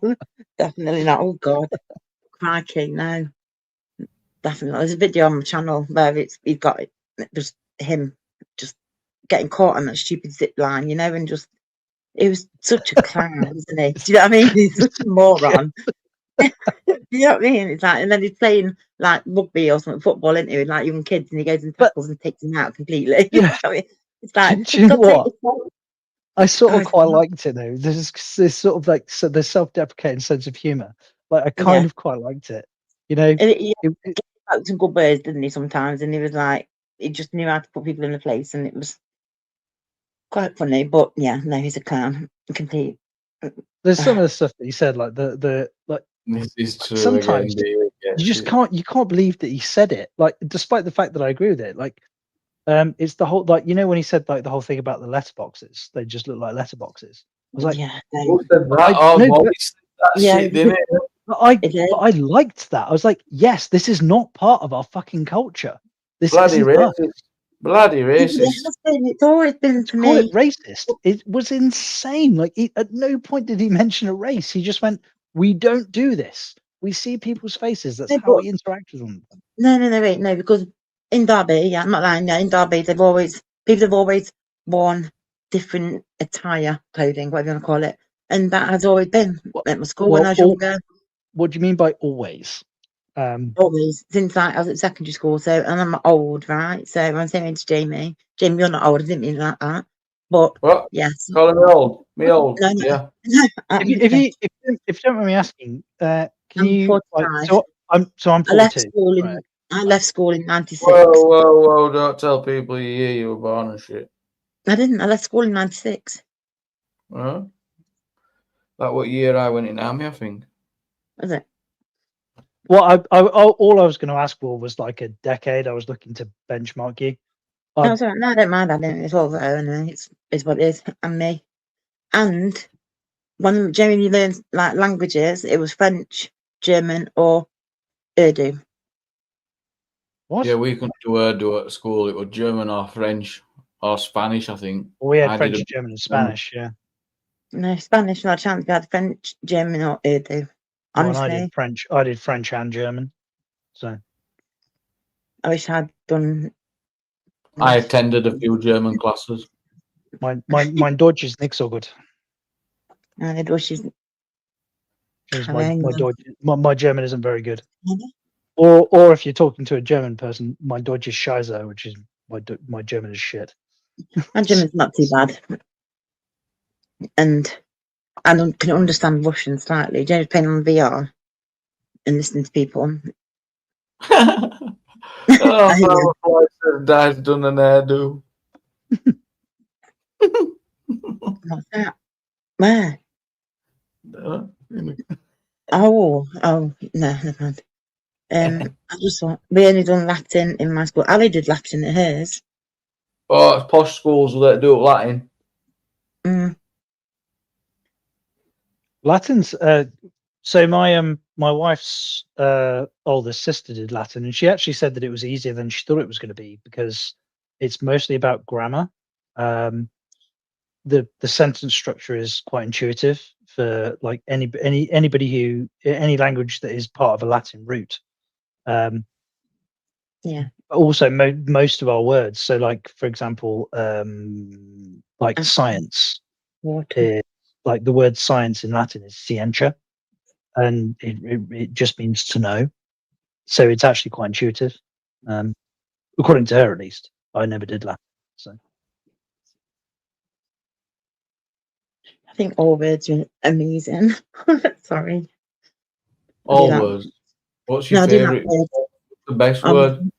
Favourite, I don't know. I don't know. I've got so many good words to do. What's the worst word? Worst word. Oh, woke. Woke. That is the worst word ever. Why do you hate being called it? No, or when they say you wait and whatever they say, like stop reusing words. You're Do you know what I too mean? Why woke. reuse them? Why on earth reuse words? Make up new ones. Don't just try and just. It's already got a definition. Stop just changing it around. There's no need. None. If I woke up this morning, I'm not going to wake up every other time I fucking God knows how many times. Sorry.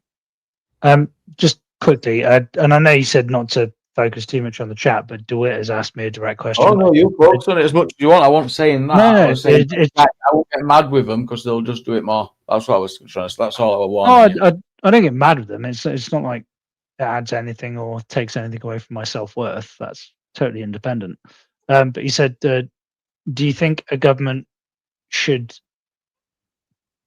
pice? I'm not sure what that means, but do you think government should something what people wear or dictate what people or wear? who they Or pray like, to? I can only assume, yeah, like should dictate or should. Yeah. Is it fair for a government to be saying what you can and can't wear? No, of course. So for security reasons, maybe just put for face covering. Probably, yeah. Yeah. But broadly speaking, no. But if it's if I went to an Islamic country and I started walking down the street eating a bacon sandwich, would that be okay? I don't know. Is it allowed? Or would it be perfectly acceptable for them to say? I don't know. You can't do that. Banned in an Islamic. Was it banned? Jesus never ate bacon. You know, Jesus never ate pork either. It's offensive. Yeah, but that doesn't matter. Is it part of our? Is it culturally acceptable or not culturally acceptable? No, it should be there, shouldn't it? So, like, it's not really. Right, you're making me hungry now. I've got some nice ham in the fridge. Eat pork because it's a dirty animal. I don't eat pork because I'm a Christian. But you understand what I'm saying, though. Like, of course I do, yeah. But I do think apparently perfectly okay. No, isn't it? Whether you're wearing something or whether or not, why not say something like where you're walking around, you've got your arms or your legs out or something? Why refer to something that's edible? But well, fine. Like if like a person has. Flora gives you an answer. Flora says, and it's a great answer: eating an innocent pig is always wrong. Andy's here. I'm just going to a second. I don't know. Is there such thing as an innocent pig? That's not guilty. Well, from the religious perspective, there's no innocent people. So, is there an innocent pig? Are you basically saying fair game? It's all fair game. Unlucky, you're a pig. Well, you know, if I can gnaw on it, I'll go for it. No one's safe. But you understand what I'm pointing at? Like this cultural gate only seems to swing in one direction. Like when people come into the UK and they transgress our cultural norms, we just have to fucking deal with it. But if I go to another culture and I transgress their cultural norms, apparently I'm like some kind of imperialist that's trying to assert culture from them. Have you been to anywhere like that before then? Yeah, of course. And what were you asking? No, I adhere to their cultural norms because I'm in their culture. I'm in their country. I show them the respect that I think they deserve. They're owed. Where did you go? I'm just curious. I'm just nosy. So I've been to the Arab Emirates, Dubai, Marrakesh, Thailand, Laos, Vietnam. I've been to Americas, I've been to Chile, the United States, obviously all the European countries. The United States is not Asian. Sorry? I'm joking. No, come on. It's okay. I've not been to many countries like that over there, like on that side of it. It just isn't my. Yeah, but have you ever been to Dewsbury? I've been to Dewsbury. I've never been to Dewsbury. I don't know, actually. I might have driven through it. I've never been to it on purpose. Move on then. Move on. I do think, though, a lot of people seem to think that all of a sudden this cultural things happening now, but it's not. Like, why are you all outraged now about it? I don't get it. It's not like they just arrived in the country. It's not like then just all of a sudden just seeing Muslims for the first time ever. I mean, look at Queen Victoria. One of the closest confidants was a Muslim, wasn't he? Yeah, but there's a distinction between like knowing a person and knowing and understanding a person and expecting them to bend their culture to suit you. If I go to a Muslim country, you got any examples of what you've seen people do that you're like, whoa, whoa, whoa, that goes well against this culture? Whoa, whoa. So the notion that, like for example, depictions of Muhammad. Okay. So if I wanted to draw, if I felt inclined to draw a picture of Muhammad, like fucking a goat. Right, what are you on about? Why would you even want to discuss that? But why would you even do that? But the laws of this country allow me to do it. The culture of this country. I'd say, I bet would. I guarantee you they don't. Of course they do. Of course they do. You say, all right. Can I draw a picture of Jesus fucking a goat if I wanted to? If someone found it offensive, you might find police at your door. Well, because then ball would no longer be in your court; it'd be in theirs. Yeah, but there's no common law precedent for that. Well, you say that, but police would still have you in cuffs, won't they? Yeah. So, like, somebody can be offended and upset. Now, obviously, this is which can make it then become criminal because they've passed that. This is a recent cultural phenomenon that I fundamentally disagree with. I don't think it's based in English common law. I don't think there is any precedent for it. I think it's complete crap. But you can tell at you and see how you get on. But two individual religions. I don't think the judge will listen to you. I think he'll say it piss off. Now, but the point is that I think I should be able to do that here. But if I were to jump on a plane and willingly fly to an Islamic country that had a specific cultural preference or a categoric law that said that that was illegal, if I did that in their country, then I would be expected to be held to their standards, not our standards. My standards don't travel with me when I pass into another country. The standards should change based on the ground that we're stood on, right? And all I expect is reciprocity. Like, what gives you the right to expect anything in this country, though? Really, who are you to be expecting anything in this country? What gives you the right to expect another person in this country that's been born here, been brought up here, their parents have, and even their grandparents have? Yeah. And so, just because they choose to have a different belief, a different religion, different whatever, who are you and who are any of us to say that they can't do that? What? So you think that it's perfectly acceptable for a person to have a different set of laws that apply to them?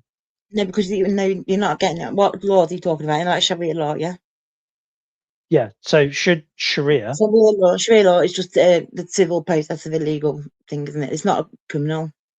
Yeah, but should it apply to me if I don't accept their religion? In this country, it wouldn't apply to you in this country, would it? No. Why does this isn't the first time, John, we've been here, and you're going hard and strong over this Muhammad bullshit. And I remember it getting my back up before. What's going on? Did we talk about Muhammad before? I don't remember that. You've gone hard in at this year. I don't know why it just comes out of the blue. So why, if it is the legal standard here, that there's a freedom of speech that would allow me to, for example, criticize a religion or mock a religion, right? Yeah, we have done it before. I remember talking about if other people of a particular religious faith come into this country and they say, I don't like that, well, that's fine. You can say you don't like it. That's your opinion. But you don't get to exert any kind of legal control over us because of it. And the same is true in reverse. If I go to another country where they have a legal prescription against, for example, mocking Muhammad, If I go But into it's that not country and then I'm not Mohammed, I should expect some kind of legal No, you're repercussion. confusing the fact that you've got law and you've got religion. What? No, the laws Yeah. of the land are the laws of the land. The religion is secondary. So why are you mixing it together then? I'm not mixing it together. Oh, you are? No, I'm not. Of course you are. Bestiality is illegal, yeah? Absolutely. That deals with the first thing you were talking about, Here it right? is. Yeah, of course, yeah. What do you mean over here? Do you know what? The age of consent in India and Pakistan is 18. So what? What do you say what? It puts us to shame, yeah? Only what, over 100 years ago, was it we changed the law so a child could be, well, had to be at least 11. No, Before they had to get married. I think we might be talking about. I think there's probably we No, might be you talking think about. you seem to think that for some reason that we are some supreme people in this country and we No, are better than no, everyone no. else. That's And we're not what not. I said at all, Angela. That's not what I But you said at seem to all. think that just because what we're Christians, yeah, we're Christians, yeah. No, How much no, worse stuff's in the no. Bible compared to stuff in the Quran, yeah. How many times am I going to have to say no before? Like, Well, I'm obviously not you need to saying. think about what you're saying then. I'm not making a culturally relativistic argument. What I'm saying is that if this culture has a set of rules, when I go to that culture, I follow their I've set never of rules. seen anyone doing that to a And goat. that culture comes to Not one time has anyone ever seen anyone They doing should that to follow a goat. our No, rules. I've right? I've seen never a lot seen of anyone doing white that to a men. goat, John. Do you know what? There's a lot of white males that fucking are in court for things like dodgy bestiality behaviour. If you have a look in your fucking local papers and shit. How we ended up talking about bestiality? You brought it up. You mentioned goats. Oh God, ages ago. Yeah, no, that was a joke. Like fucking just Not funny. what? Well, you can laugh at it or not. That doesn't matter. But you understand what I'm talking about when I'm referring to that. If we have a set of rules in this country, then you follow the set of rules in this country. And if you go to another country, you follow the set of rules in that country, right? Can we agree on that? Like, it's a basic principle. Let's do it. Let's do it. Let's move Is on. that acceptable? Would you agree with me on that at least, Angela? Sorry? Yes, I would. If you get on a plane and go to another country that has a different set of cultural rules and regulations, laws, than we have here, when you're in their country, you follow their rules and regulations. Slowly or approach at your own risk. That is the overstimulation button off of TikTok shop. If you want one, make sure to get yours from the link around here now. Let me show you. Away. I'm overstimulated. Back away slowly or approach at your own risk. That is the overstimulation button off of TikTok shop. If you want one, make sure to get yours. Overstimulated button on TikTok shop. What? I'm not going to answer that question. What's it for? When you're overstimulated, you press it, and people have to back off because you're, you know what I mean? Listen to what it says. Fried egg. Away. I'm overstimulated. Back away slowly or approach at your own risk. Approach at your own risk. I say one. I think I want one. It's the backup slip. One. But do we is that an auditor beta, for example? If an auditor were out, for example, DP audits is out and about, and someone comes across and they press that, well, they'll just step back and be gone, won't they? Because they'll be like, shit, it's a. Yeah, I think that'll be the winner. They'll be like, oh, we've got to step back TikTok now. shop. If you want one, make sure to get yours from the link around. Away. I'm overstimulated. Back away slowly or approach at your own risk. That is the overstimulation button off. I want one. £8. That's bargain. Half the price, isn't it? Not really. Yeah. Worth about £150. That. I suppose I could just sit here and go. No, wait. It looks like the push buttons that my wife ordered for the dog, where she pre-recorded different messages and the dog can push the buttons. You know, if you've ever seen that video, and the dog can string together sentences. Oh, that's cool. I didn't know about that. Oh Christ! I just went on TikTok and think I'll come straight back off that. That was horrific to see. Oh God, sorry. I get a lot of hate in the chat. You see now, everyone's all very much. Oh, I've taken Jamie's advice. I've stopped looking at the chat. Oh, don't worry about it, me. I couldn't give two fucks, honestly. Well, I don't externalize my like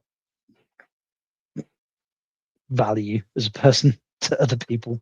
Well, I do, but only It's in not very an easy specific thing. It's not easy. It takes time. Yeah, it just takes time. Just embrace it. If you, it's what it is, isn't it? You can't stop it. Absolutely. It's not Well, abusive. I suppose that's an interesting question. Like, so there are a few people in the world whose opinions actually matter to me. Yeah. My wife, my kids. Not in that I expect a coherent opinion from them, but I like if my children were to be scared of me, for example, then I would acknowledge that I'd fucked up. If I get a lot of love from my kids, then I think I'm doing well. But if you get too much love from your kids, then that's concerning because it means that you're just feeding them like ice cream sandwiches. And like you need like there's like balance in all things, if that makes sense. Yeah, I get that.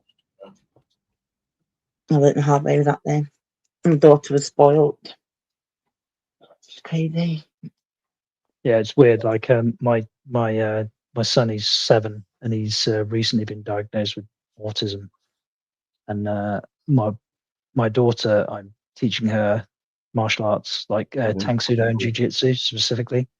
And but my son wants to start learning, but he has something that we've noticed with him is that he doesn't understand when aggression is appropriate. So like he doesn't understand the distinction between an actual fight and a play fight. So he will actually fucking leather somebody, even though they're just playing with him. Like he doesn't seem to process this difference between like pulling a punch and like just having a play fight. Mr. DeWitt says, interestingly, John, I think this is in response to some of your claims, but there's many Muslim majority countries that have more Christian churches than the total number of mosques in the UK. Don't know what that really means. What it means. I mean, maybe, but so what? Okay. So what, DeWitt? So what? But that doesn't that just speak to the ideal that I would hope to be expressed? Like the way, not to mention the fact that the area of the world in which that I think this is potentially relevant is also where Islam and Christianity and Judaism comes from, like geographically speaking. What do the Christians wear over there? What's their attire in them countries? I have no clue. Well, because it'll be so hot, probably something on the head. Will be definitely, yeah. On the head. Yeah. Yeah. Absolutely. Yeah. And Like Jamie, a like in hat. church and stuff, Jamie had Yeah. them cushions. I'm in church, like we have them cushions, but you used to have to kneel on to pray. We used to have to get on the floor and pray too. On the pew. You know, I Yeah. can't move. I can't move in the UK for Muslim women and Jewish guys wearing trilbies. Are you taking the piss? It's a nightmare. Yeah. You're taking this, aren't you, really? Yeah. Well, because it's like, come on. We're wrapping up in 5. It's been a great live, but we must come to an end.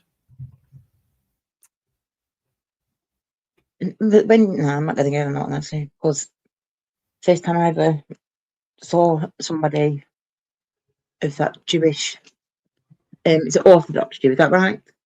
Orthodox Jew? No, yeah. Well, I think there are orthodox versions of every religion, but I know, but I don't know what they're actually called. The Jewish people, obviously, but the ones that wear the hat and the Jews. Yeah, them. First time I actually saw one in real life. That sounds big. I saw one. Yeah, it was probably about 4 years ago. It was my own eyes in London. Oh, you all live in a multicultural area.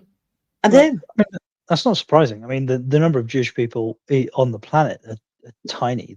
They're one of the smallest demographics. Or there Yeah, are 15 million Jews on the planet in a population of 8.5 billion. Well, we know why as well. Someone put a spanner in that, didn't they? That evil Nazi guy, Adolf. Yeah, I mean, well, also the Jewish faith doesn't really proselytize. It's actually quite difficult if you're not Jewish to become a Jew. They put a lot of obstacles in your way. Whereas there are other religions where just by virtue of being born, or you can just profess it with no there's no barrier to entry, there's no gate to entry. Like a subscription fee, just sign here.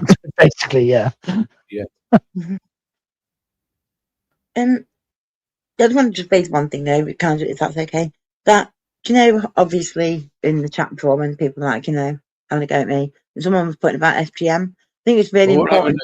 About what FGM? Yeah, can't remember who it was now, but they kept on putting Angela FGM. Did say but do you know what? It's so important though to understand that it's not just Islam.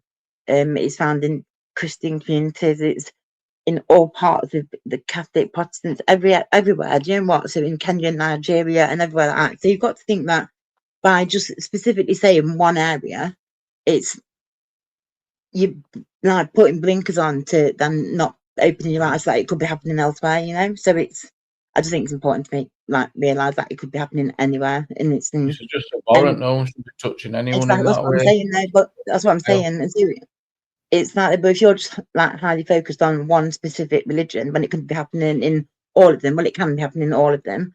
I think it's a bit worrying when every child matters. Well, John's out as well. Good night, John. Good night, Angela. Every child matters. We'll end there. Every child matters. Bring them up. Good night, love. And you. Good night. Thank you, everyone, for joining. It's been a pleasure. Just looked and it's been 3.5 hours gone, just like that. Thank you very much, Neil, for joining. New Potatoes, Silent Matthew, Cherries, Big Ben. Well, thank you for all your comments as well. Been some brilliant comments tonight. Been a good laugh as well. Mr. Lottie, good night. Good night, Flora.